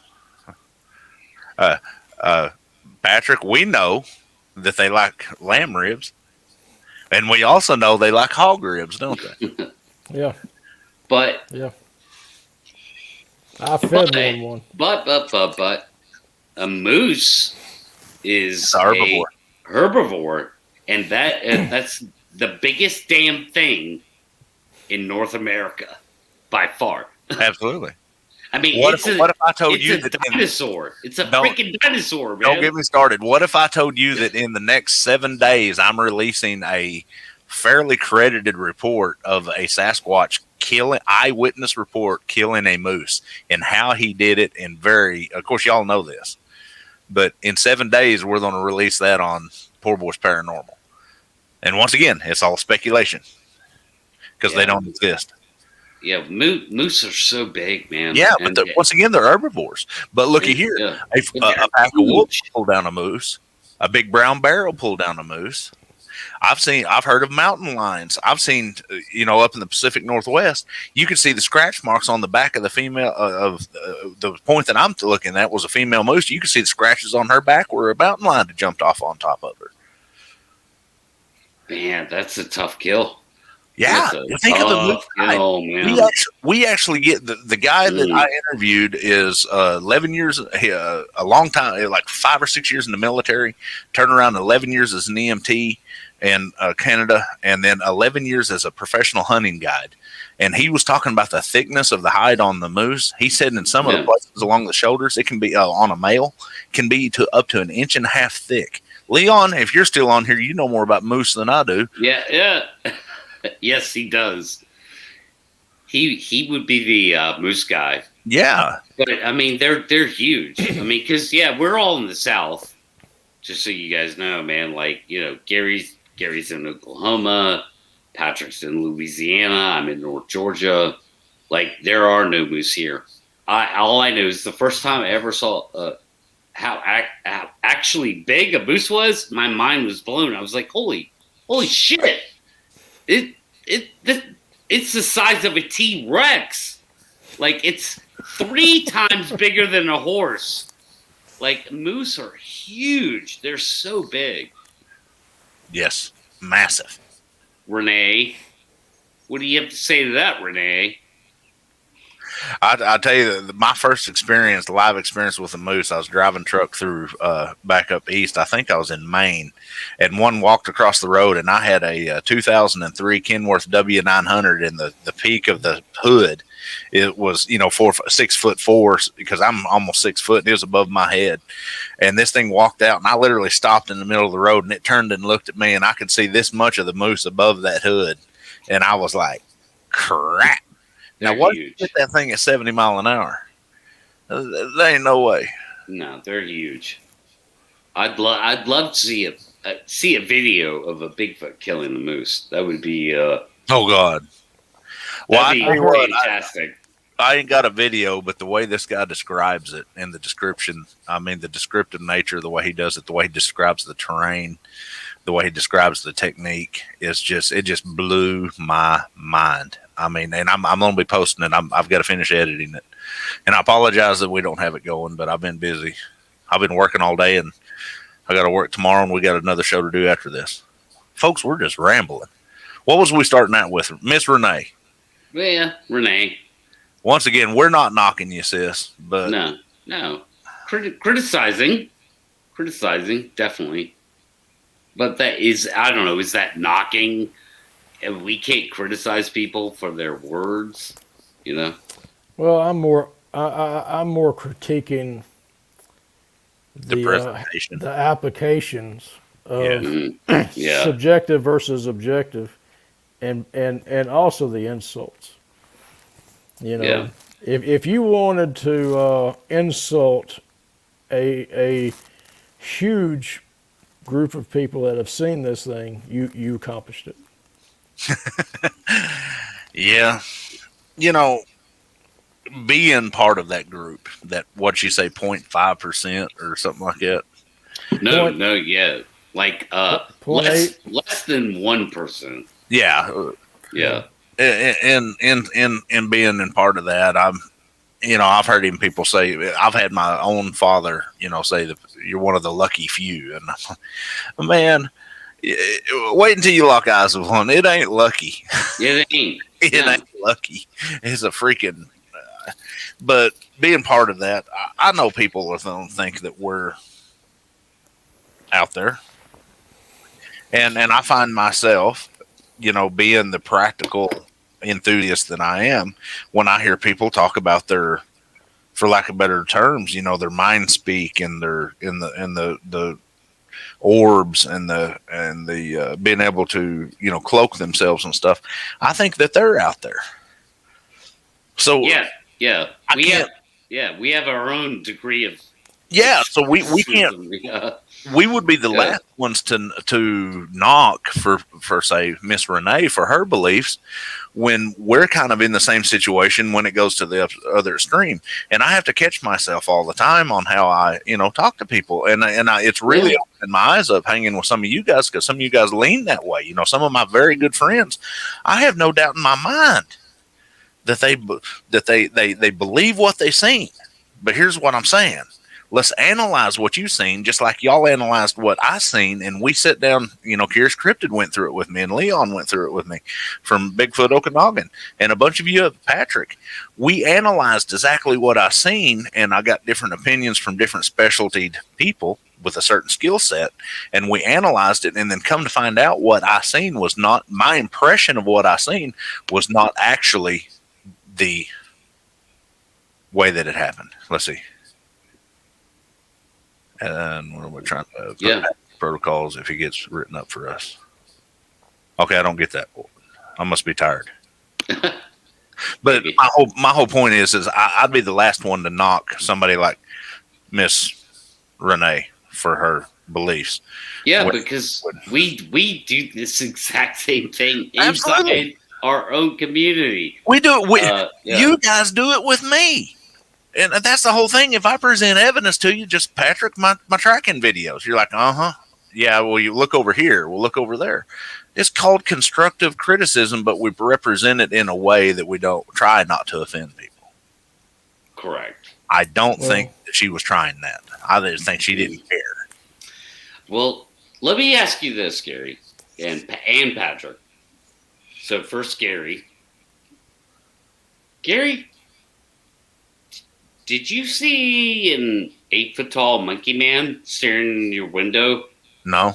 that scared the hell out of you? I seen a 9.5 foot tall bipedal creature with shoulders over 5 feet wide, very physical form, at 18 inches looking in a window at me. He was not an 8 feet tall monkey man. He was a 9.5 foot tall bipedal creature. Fair He enough. could have been a man. He could. I don't think he was an ape. I honestly don't think he was. I think he was. Are you lying? Are you lying to me? If I'm lying to you, then I'm lying to myself, man. I believe what I saw. Okay, so you're saying you're not lying. Yeah, I mean, I saw what I saw. I'm still trying to figure out exactly what I saw, because what I saw is not supposed to exist. But I seen a 9.5. Let's rephrase this. Let's repeat this. 9.5 foot tall, fur covered, with 5 foot shoulders that we was able to verify through measuring the sides of the windows. Creature that interacted with me over a period of seconds and then reacted to me grabbing for a pistol. It took 9 foot steps, 3 steps, and crashed through the brush. We was able to verify the steps. We was able to verify the sighting. We was able to verify the audio with 2 other guys prior to that, leading up to that. So you tell me, was it a tooth fairy? Was it a Bigfoot? Was it a dog man? Was it a demon? We don't know, but I seen a physical creature. Okay, fair enough. I'm just asking, are you lying to me? Are you telling me a lie, Gary? Fuck no. I'll get on any. I'll take any, whatever you call them, where they stick the wires to you and lie detector test. I'll take any psychological evaluation you want. I wasn't drinking. I wasn't doing drugs. I don't drink now. I don't do drugs now. Do I have a history of mental illness? No, I don't, folks. I couldn't have been, because then I wouldn't have been in the Rangers. I might now, PTSD after seeing combat, but no. Okay, so it's fair to say you were not under the influence of marijuana that night? I kind of wish I would. Then I could have justified what I seen. Because marijuana produces like major hallucinations. Oh yeah.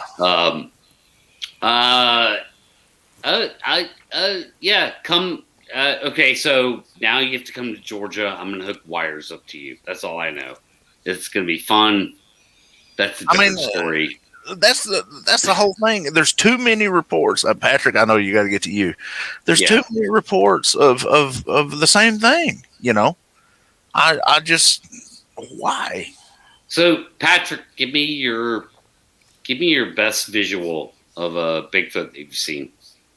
Well, first I'd like to help address the damage, the psychological, emotional baggage that you carry from a paradigm shift in where your world is taken apart and reassembled in a different way, with a whole different way of reasoning, and the sleepless nights and not being able to return to the woods without being on edge.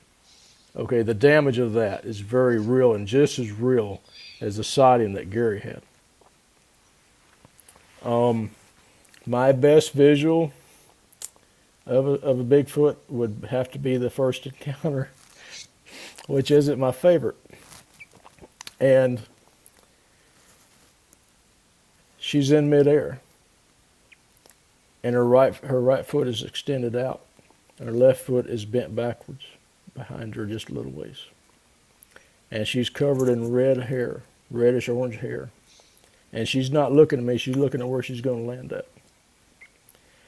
And she's sailing through the air, and the hair on her feet, on her foot that I'm looking at is waving in the air as she's sailing. And her jaw is wider than mine. It comes down like this, and her mouth comes about to right there. And she has my nose. She has my nose. And she has a brow line, and her hair is fluffered back. And she didn't have a huge cone head, just slightly, and size C breasts, and she sails through the air from my left to my right, and she's about 12 yards from me, and she hits the ground, and she lands on her right foot, and just a slight bend and bounce in the pine straw, and she passes. There's a sun, and as she passes behind, in front of the sun, you could see the hair and the colors of the hair, and you could see the split ends on her hair as they floated up like this and come back down as she bounced and went behind the next tree.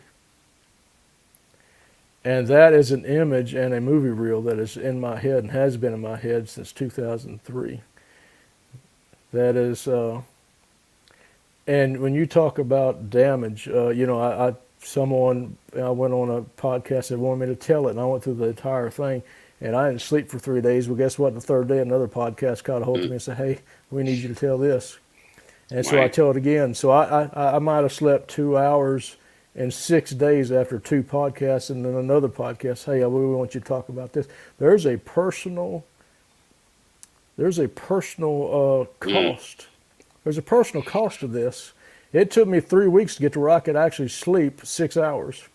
And there's definitely a personal cost, and it's not a fun thing. But you do it, and you sacrifice, and you suck it up, because you got to put awareness out there, because you don't want someone walking into a bad situation and having a horrible encounter, with all the possibilities that could go wrong. Either the person losing their mind and hurting themselves, or quite possibly doing something that would get them hurt or provoke an attack, like shooting at one. So you try to put awareness out there about when you're in the woods, you got to know, and I don't care if you believe me or not. I'm not here to prove Bigfoot's real. I'm here to put in your mind that the possibility of them, I know they're real, but you need to know that there's a possibility you could have an encounter with one, and keep your eyes open and do the smart thing and think your way out and get out of the situation without hurting yourself. All right. Fair enough. So, Patrick, let me ask you this. Yeah. In all fairness, are you lying to me? No. Did you just tell a lie on air? No. So that actually happened to you. It happened. So you're not lying. You're not making it up. You're not here to represent some lie that you told, right? No. Fair enough. Fair. This is as close to accurate of a depiction of the encounter I had, truthfully. Did you misinterpret a bear? No. Did you hallucinate? Were you taking drugs that night? No. Any kind of pills or acid? Like you decided to drop acid that night, or mushrooms? Anything like that? I can't even take a pharmaceutical painkiller without getting violently ill. Okay, with a broken bone, an ibuprofen is as strong as I could have.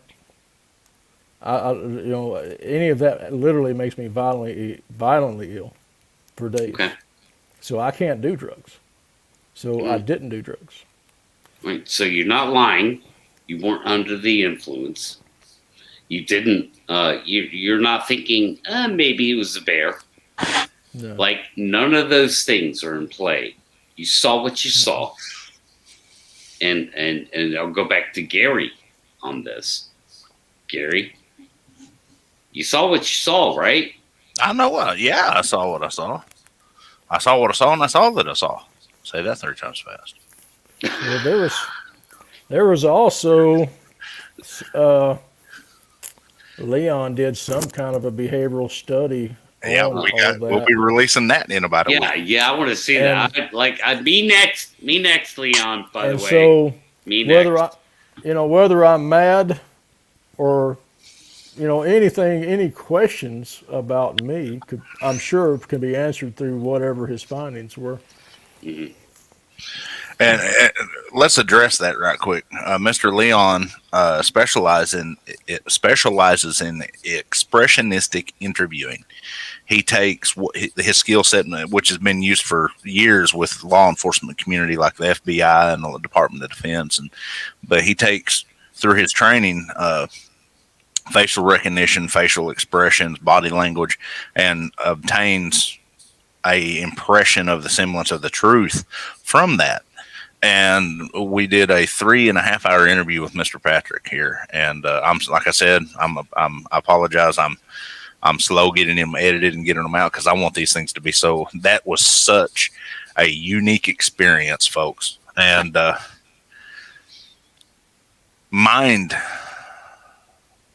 it literally was a mind throttle for me because it just ramped me up. I'd have to back out of it and go over here because of the way that these two interacted with each other for 3.5 hours. It's very enthralling, but great experience for me, and we're going to do more of them. Patrick got to be the first guinea pig, and we do have something very special in that show. Patrick is going to, we're actually trying to talk him into releasing an album, but I've got Patrick actually, he thought he was not being recorded, and he was recorded, and he did his rendition of, what is the name of the song? A Weem Away, In the Jungle from The Lion King. And we will be releasing that top hit single prior to the video. That's going to probably be the intro to the video. Was an exceptional rendition of a classic, song from the Disney. Yeah. Well, I was trying to calm myself down a bit, and and I'm sitting there, and you're doing something, and Leon's doing something, and I'm sitting there by myself, and I'm like, nothing's recording, so I'm sitting there going, "Weem away, oh weem away, oh weem away, oh weem away." I didn't know, and then he's like, "Yeah, I recorded all that. I'm gonna use it." Oh my God! You ought to see me when I'm going through the first edit on this, and he starts doing that, and I'm like, "Oh no, I've got him now." Where'd you go, Pat? I'm gonna have to get off of here pretty soon. I gotta get ready for the other show. I've got another 3.5 hours after this. I don't folks, envy you. If you ever get a chance, check out Spaced Out Radio out of British Columbia. They run this time of night every night, and they have some of the greatest guests. I've been listening to them for a long time, and it's a great honor that they invited me on. And it's always a great honor to be with you guys. You two are my brothers, but it's a great honor to be able to be on their show tonight with Dave and them. It's going to be a great time, I'm sure, even as tired as I am. Did that song come through? Did you guys hear that song? What song?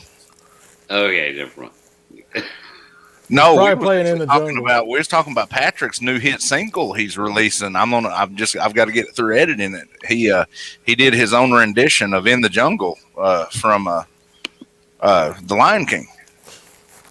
Right. When when Leon interviewed, I think I told you about that, about him serenading us. A blank screen. Okay, I've got it. Thank you once again, Steve.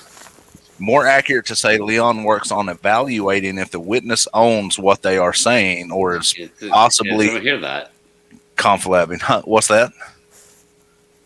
You guys so He wants to hear my singing voice. It's going to be embarrassing. No, Pat's playing something, aren't you? Yeah, I tried to. For some reason, you're not sharing audio. When you click share, it'll have a box at the bottom that says share audio. To be honest, it was between Weemway and I'm a Barbie Girl. Fair enough. I think next show I'm going to get him to sing. What's that old Statler Brothers song? Elvira. Wait, here we go. This is the only thing that's important tonight. Is this? Hey, I like the way he interacts. I can get him to play devil's advocate and bounce stuff off of him. He's like, yeah, but no, that this. Yeah. I like that dynamic. And folks, I do got to take a little credit. You're welcome. Because Mr. Pat would not be here if it wasn't for 2 years ago, me dragging this guy out of obscurity and us talking for hours. And I was like, dude, get your butt on a show with me. And, if nothing else, agreed. And back on the whole Renee thing and the negativity in this community, if nothing else, I've been researching for 23 years. Okay. But if nothing else, just the friends that I've made. Well, thanks, Larry. Would justify seeing what I seen. All the negativity that I thought that I had processed in seeing that, making the friends that I've had, and there's been a bunch of them. Here's 2 of them here: Leon, Miss Daniela, and we have so much more, man. Oh we have a fucking arsenal. Yeah. We have a fucking arsenal to bring to the table. Like, that's why I'm so confident in stretching my neck out there into the outside the Bigfoot world, which it's not something that you guys are focused on, but I am. Yeah. Because, hey, man, I got my boys. I got my gals. I could bring the arsenal to the table and unleash the Kraken. Right, and what's funny about it is by ourselves we have our own talents and stuff, but we're really not much of anything. But when you bring us all together, we're unstoppable. God Almighty! Because we're the fucking Avengers, man. Okay, if I had to choose my Marvel character that I'm going to be, we got the Hulk. No. No, that would be Nate Rudd. I'm the Blob. The big old bellied guy. Right. So who are you, Patrick? Who are you in the Marvel world? I have no idea. I don't know either. Maybe Iron Man. Sure, I'll go for that. I'm Spider-Man, obviously. Oh, I'm more like Chris Farley from Beverly Hills Ninja. I love that show. Holy shit! Oh my God, dude! Oh man, we're going off the rails here. Keep it on. This topic, is what happens guys. when I get up at 5 o'clock in the morning and go do construction work for 14 hours, and then come home and in 30 minutes, Pat's like, "Get your butt online." What does Raptor have to say? Shit, I know I got Bigfoot on the brain. It consumes me every day. There ain't a day that my family and my household. Man, me too, bro. We don't talk about Bigfoot. Me you too. know what? Go ahead, Patrick. Yeah, Patrick. I've been struggling with how close is too close to this subject. Yeah, I have to take a reprieve every now and then. Well, y'all know I just took a 3-day reprieve from it the other day, and actually just went fishing. Yeah. But while I'm fishing, I'm looking over my shoulder going, yeah, that's it. That's the thing, though, man, is that you can't go out in the woods. You know they could be around, right? I know. Right? Is that fair? Yeah. That's the problem I struggle with, and you guys know how I feel. People often misinterpret that I'm a Bigfoot researcher. I'm not. You guys know that I don't have anything to do with them. I don't go looking for them. I don't want to be around them. But yet, every time I go out in the woods, just because I want to have fun out in the woods, I got to always think about, man, are they going to come around? Like, they're going to be around. That's my angle. It's way different. So that's why I don't get, like, why anybody would ever go looking for them. Because I don't. That's not my thing. And again, I'm often misinterpreted in the Bigfoot world as being a researcher. I'm not. Well, I think you hit a very good point, and the three of us can all say this. Our experiences was not that good. Is not that good. And Pat, yours was an audio Yeah. an audio stimulant. Yeah. Where mine and Patrick's has been a video and audio over and over.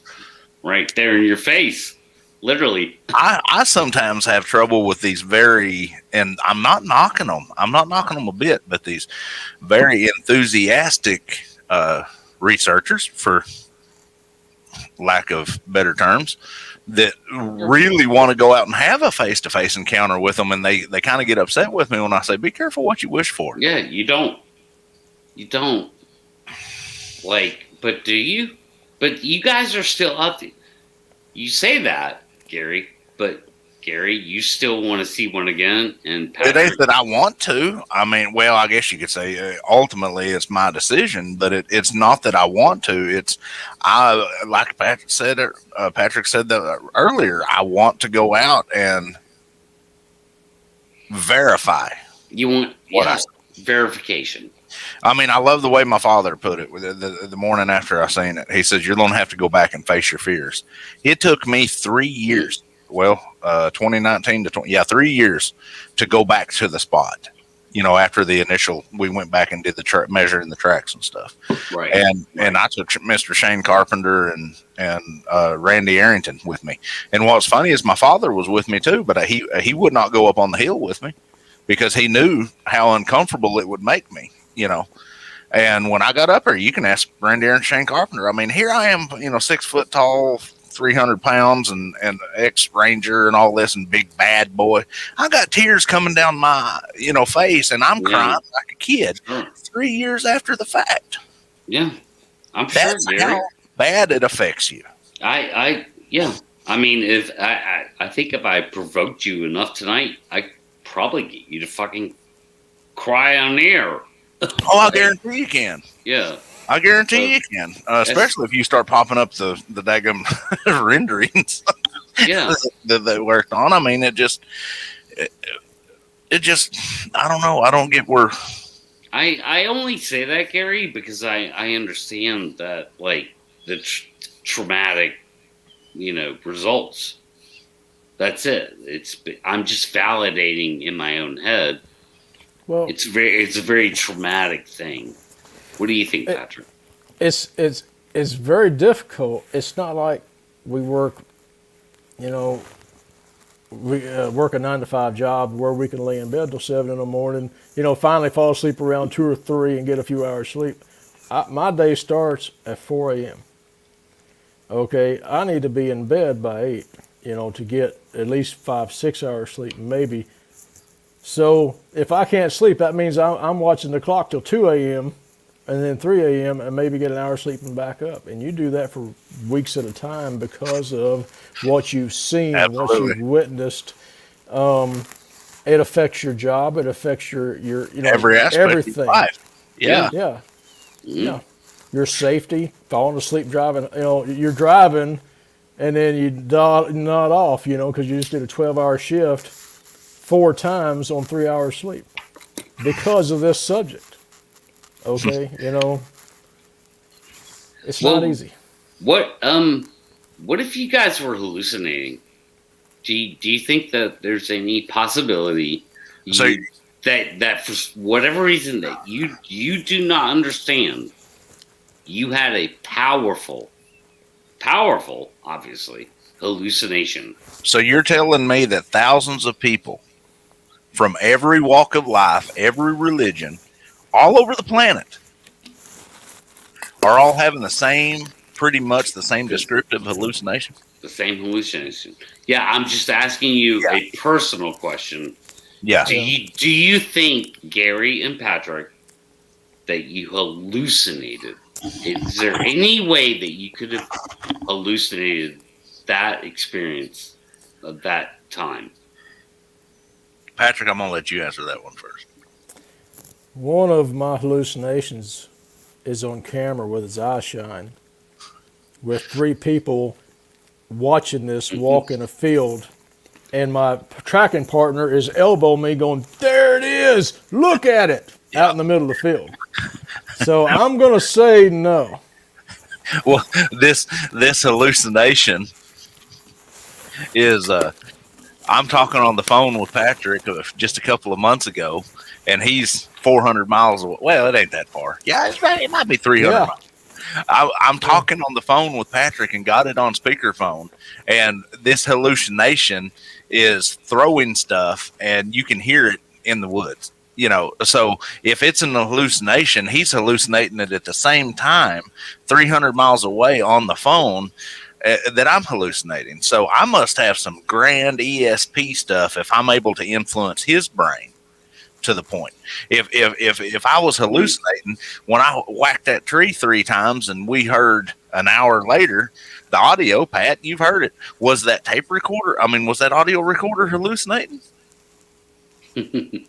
Was the hundreds of people that's heard that audio and contacted me and you say that's the real deal? Was they hallucinating? Well, I'm just playing devil. I know. And I know that's the reason I'm glad you're doing it. And I'm saying this. I'm doing that for all these skeptics. Exactly. You can be skeptic all you want. I don't care anymore. I wasn't hallucinating. If I'm hallucinating and everybody else is hallucinating, there's a whole bunch of people smoking the same stuff. I agree. I've never smoked a day in my life. There's my mind altering substance right there, folks. Yeah. I ain't had a can of alcohol in 5 years. Documentable. That's my mind altering substance. And by the way, alcohol does not make you hallucinate. Alcohol is not a hallucinogen. No, it doesn't create psychotropic. No, but the beer goggles are strong though. Well, yeah. I mean, that is the thing. Yes, it can change your judgment. Absolutely. Beer goggles. Earlier today, I was working and listening to an old show from World Bigfoot Radio with Mr. Duke Sullivan. And he was talking to Mr. Jerry Klein out of Ohio, which is a very dramatic encounter. And they was actually playing the 911 calls.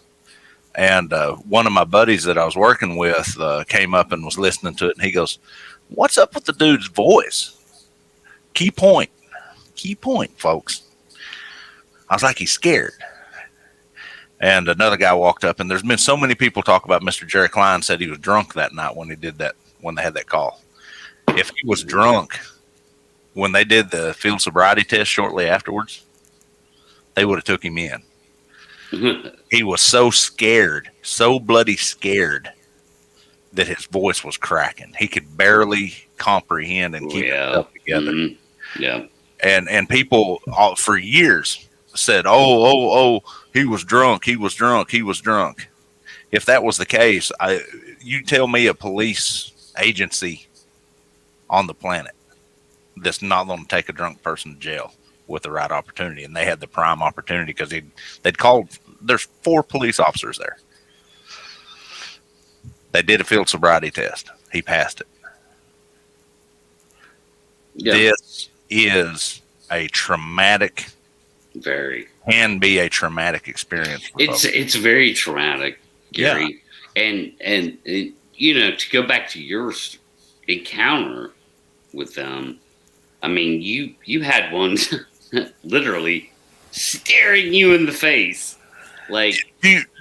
Just give you an idea. I live in the middle of a city now, but just doing this show and me opening up that window because I was cold. Do you know how many times I keep my eye on this? Yeah, I know. You have a thing. You have a thing about that, and I don't blame you for it. That it just proves your point even more. But you even, yeah, you have one literally staring you in the face. We was watching some stupid little cheesy Bigfoot movie, and this Bigfoot went walking by the window. And folks, this is how bad it is. Mm-hmm. Just a stupid little movie goes walking by the window, and my wife and my dad was up here visiting with us, and he was laughing at me. But he goes walking by the window, and the lady's sitting in front of the window, and I do like this. Because I knew it didn't happen, but I just knew the thing was going to come back in front of that window. Right. Folks, you don't, if you haven't experienced, you'll, and Miss Renee, once again, Miss I got Renee. an open challenge for you, or open respectful challenge. Come down here, and I'll put you where it happened. And I know you've done it hundreds of times with people on that show, but we'll do our best to give you a good experience. But if you haven't experienced it, please don't be so judgmental of people, because Pat's phone keeps going off. Yeah. Yep. It does. But this is a traumatic experience for folks. It's Larry. I've been watching that window all evening. I tell you, I understand. yeah, folks, y'all know me and Patrick. We kind of come from the same background of this. We're both very active outdoorsmen. We get our peace in the woods, and when that got taken away from us, how long has it been for you now, Patrick? 17 years? 18 now. 18. And for people, folks, give you an idea. I can't say the organization, but Patrick is an intimate, primitive survival specialist, nationwide group. I teach primitive lifestyles, survival skills. I've been in Upward Bound. I've taught Pathfinder schools, all that. I'm certified Pathfinder. Ooh, I got me a certification, But me too. Yeah. Caught ourselves. We don't do that. But make a long story short, we love the woods. But when that gets taken away from you from an experience like this, it's hard to deal with. And we have to deal with it on a daily basis. So when we talk to people that's had traumatic, and I got to give Wes Germer, man. I got to give him props again, because the guy, I was listening to one of his shows the other night, and the guy that he was interviewing was just, you could tell he was so ramped up. And, well, it was an old episode. It was a fellow by the name of Michigan Rob. We call him Michigan Rob, but he a traumatic experience. And I'm going to interview Rob pretty soon. But the way Wes just handles them, he's just so neutral and so compassionate, And when I say that, he's not aggressive about, being compassionate. He just listens. Is that the best way of putting it? And great guy.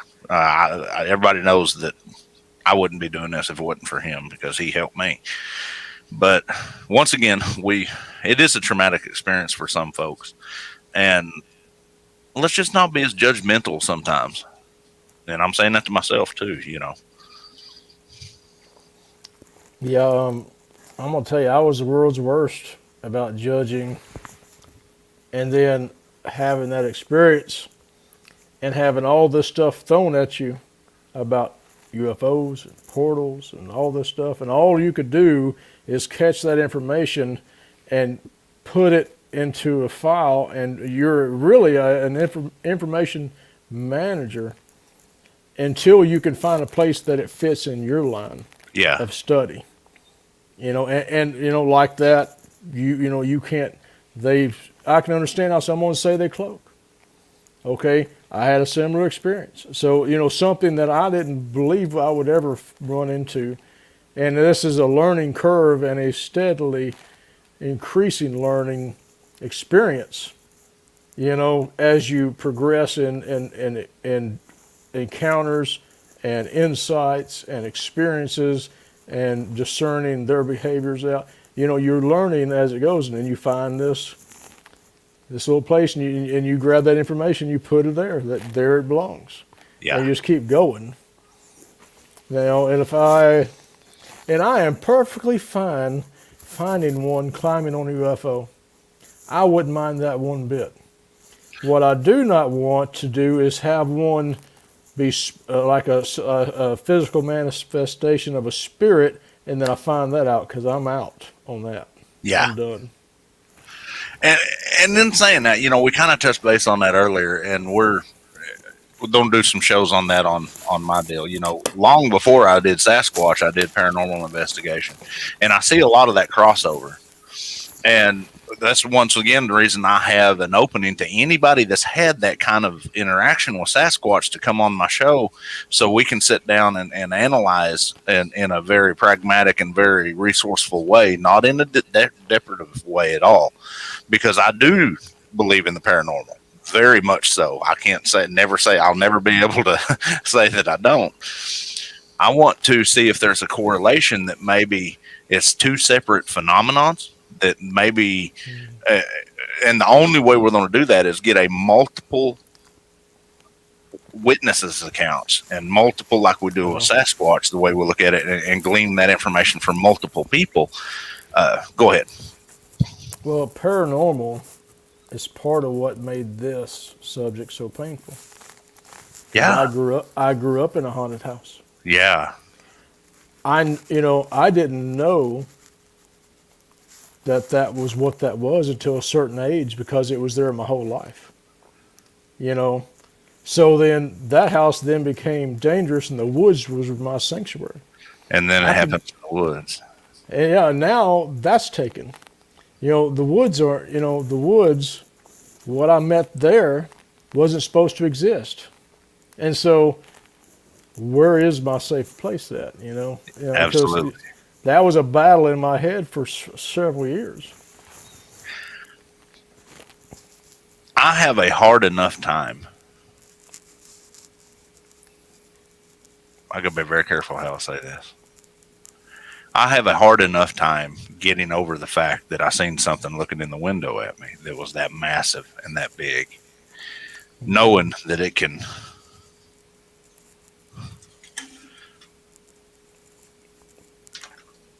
do that with my head. Mm-hmm. I'm going to go into sensory overload if I see one cloak in front of me or decloak in front of me or step out of a portal, because I can't shoot it then. Yeah. That's the reason I have such a hard time with Dogman, because the stigmata of Dogmen, they say they're more paranormal, more evil and all that. I know, I'm sure they're out there. And I honestly believe, at least 3 of the stories that I've heard, because they're very creditable witnesses. Tex from Trinity Paracryptid being one of them. Jacob Gomez being another one. And another one that I can't mention at this point in time because until I get permission from him. But I have a hard time enough with dealing with this massive physical thing that supposedly didn't exist, and then all of a sudden it exists. Now you throw on top of it that it's walks dimensions, can just form at the foot of my bed. I've dealt with stuff that's formed at the foot of my bed already, and it wasn't a Bigfoot. If one of these things form at the foot of my bed, I'm just gonna give it up. I'm gonna roll over and kiss my creator's forehead and say, "Take me home," because I ain't dealing with it no more. We didn't hijack the show, did we? I guess we did. I'm fixing to have to get to bed. I'm fixing to have to get on the other show. It starts in 30 minutes. I got another 3.5 hours after this. Wow. I'm going to end up going through a 12-pack of Dr. Peppers tonight. I might have to switch over to Diet Dr. Pepper. I might get drunk off of Dr. Pepper. Yeah. I mean, we can definitely, we can wrap it up, guys. So final thoughts, Patrick, Gary? Honestly, we just kind of covered that, but go ahead, Patrick. Final thoughts. Let's use negative displays of behavior, either video or in person, as what not to be. All right, let's be what we know not to be. And that's my thought. I totally agree. Just like tonight, we got our point across. I thought very, not eloquently, very jokingly, without raining on everybody's parade.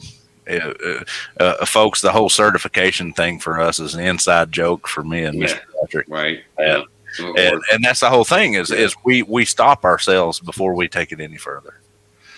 Raptor Crazy, yep, beer goggles makes every girl look good. You ain't joking. But final thoughts. Let's take what she said.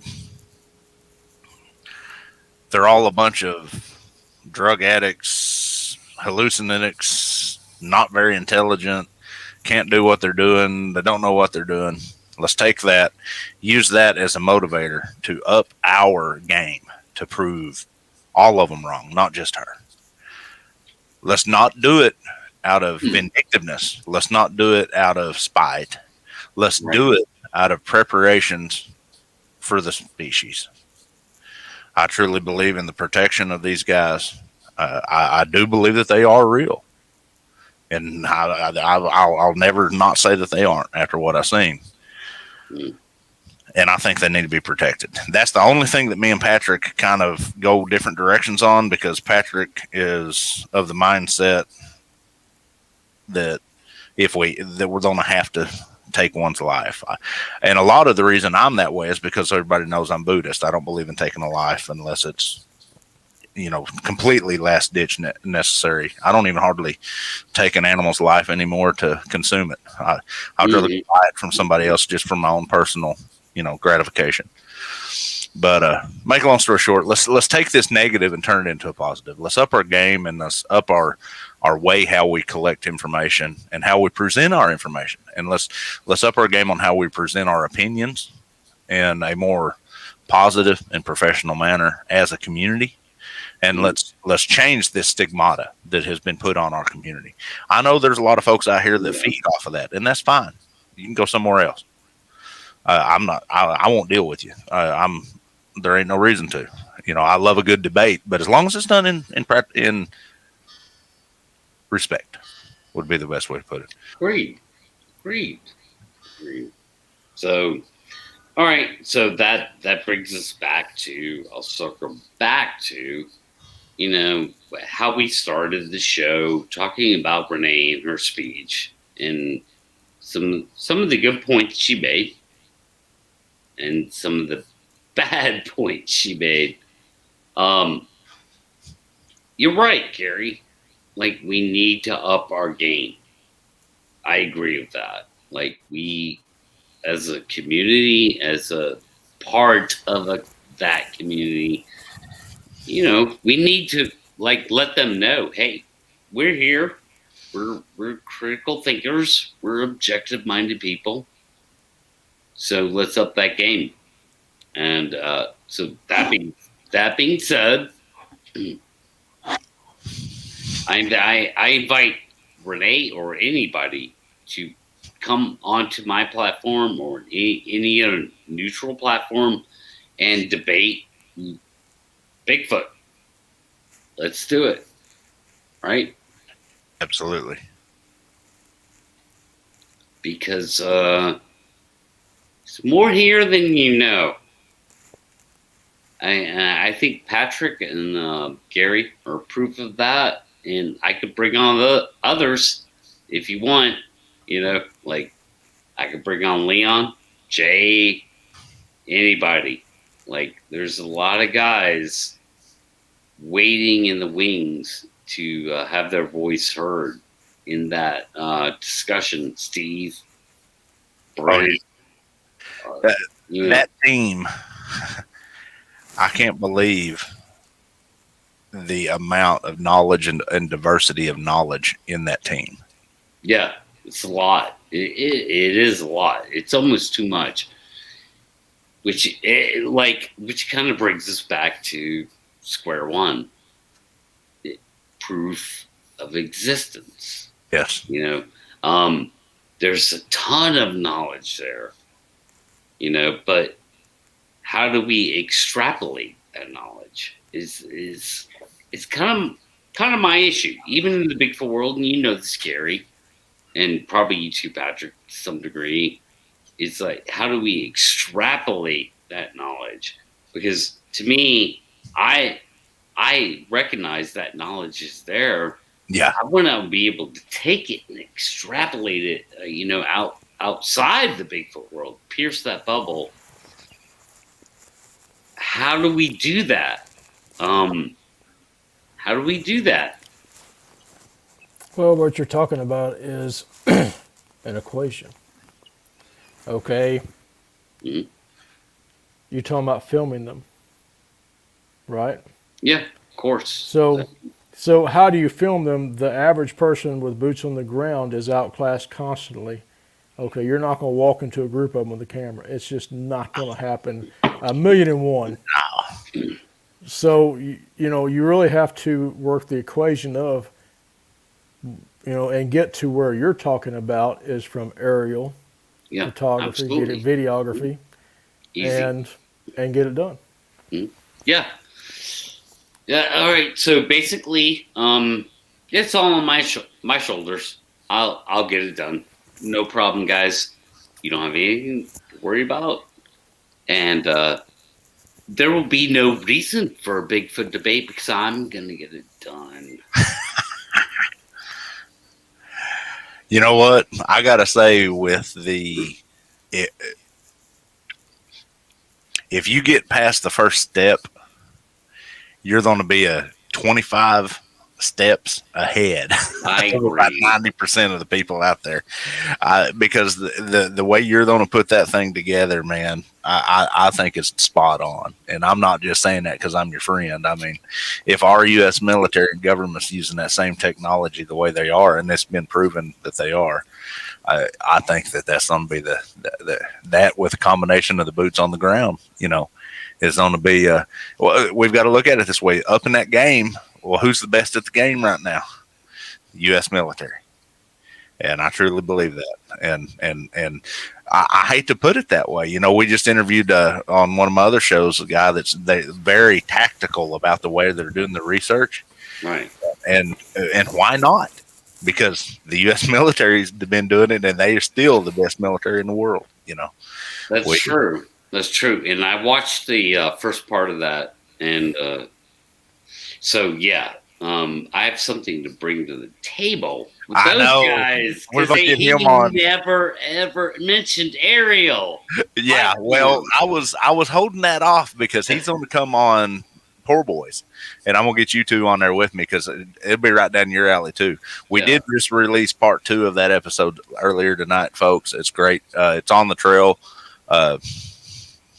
I can't even think of the whole. He's so big about the long titles. On the Trail, paranormal encrypted investigation with Jeremiah Fountain. But great show with Nick Valente out of the North American Dogman Research Project. But yeah. So he's a little bit more focused on Dogman. He can have all that Dogman he wants. Take it up there where he's at in New Jersey and keep him up there. Yeah, keep them right where they're at. So obviously, I could spot a Dogman too. So we'll keep all the kangaroos down here. They can take all the Dogman up there. Oh God! And strike 2 against me. Y'all found me in fine form tonight. Oh yeah. Well, good. That's what I want. I want you in fine form. I've got to get off of here. I've got 30 minutes to get ready for this next 3.5 hour show. This show's been 15 minutes, and this will be a 3-hour show. Yeah, we're gonna wrap it up. You still got a bunch of people watching. Yeah, it's been a good show. It has, man. I've enjoyed it. I needed this. I took that little reprieve for a few days, and to step right back into the game. I was just getting. I wouldn't say burned out. I was just tired. And editing these 2 shows has been killing me because folks, I take care of 9 different platforms, 9 different shows. I do the editing and stuff for them. And it gets to be a guy. Mm-hmm. And we're fixing to add. I got to announce it, man. I got to announce it. Mr. Pat's fixing to start up a new new deal. It's going to be happy hour at Pat's Bar and Grill. Closing time. Closing time. Pat. Yeah, it's going to be good, folks. If you like Anthony Bourdain's No Limits, that format, that's what Pat's going to be doing, and I'm going to enjoy it. It's going to be fun. It is going to be fun. I can't wait. I'm going to get so deep into the minutia of my life and my friends and my companions and even strangers that come. Oh yeah, It's gonna get deep. It's gonna get real deep, man. We're gonna talk music. We're gonna talk food. We're gonna talk everything, whatever it is. Larry needs to quit. Yeah, drugs, chicks, like all that stuff, man. It's gonna be wide open. Like Kim cannot be here for that show. Larry in capitals. Check your window. I don't even want to look. I'm looking. Yeah, that's a point of contention, isn't it? What's that? That window? Well, the possibility of what could walk up to a window. Oh yeah, man. You know what? I think what the hell? And my buddy, one of my best friends, man, lives out there in the woods where. Man. Oh yeah, dude, out there. Ernie. I want to get him on a show so bad. Oh yeah. Ernie's coming on soon. Like I'm gonna get back on soon. Don't worry. I can't watch the movie Exists. No. But he lives out there, dude. He is he goes solar power, man. He's cabin in the woods. He's a legit out there guy.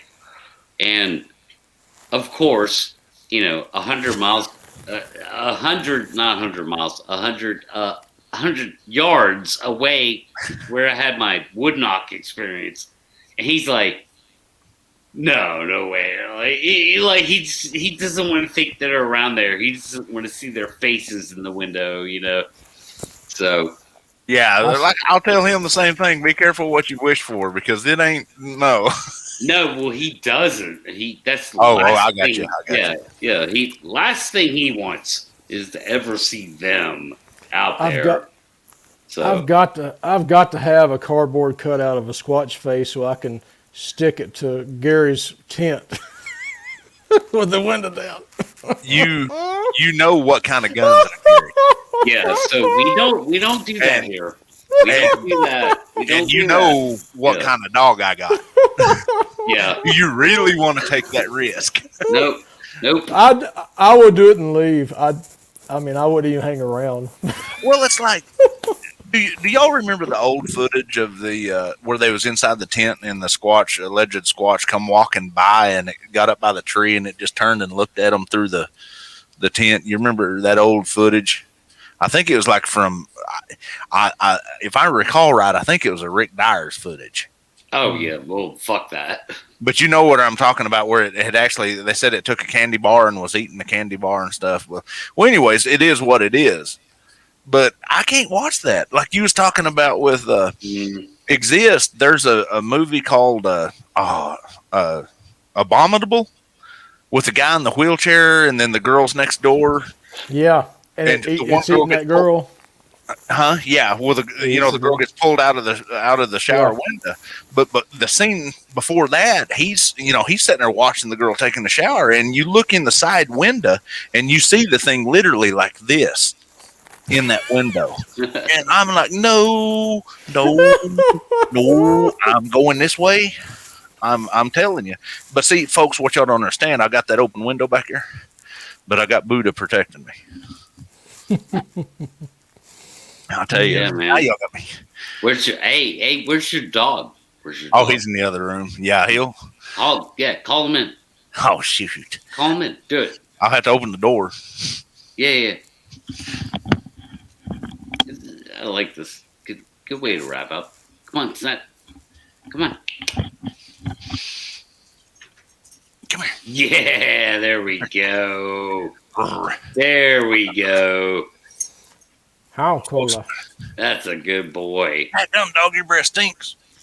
Well, you been eating squirrel? Nah, he said I need my teeth cleaned. He just needs his teeth cleaned. Yeah, you try to clean them teeth. Them teeth are clean on his idea of a stinking toothpick is a 4x4. Oh, I know. Post or his barrel. Well, folks, I got to get off of here. I got to be on the other one for 30 minutes. So appreciate you, everybody, for joining us. Thank you, guys. We'll talk to y'all later. All right. Yeah, we're going to wrap it up.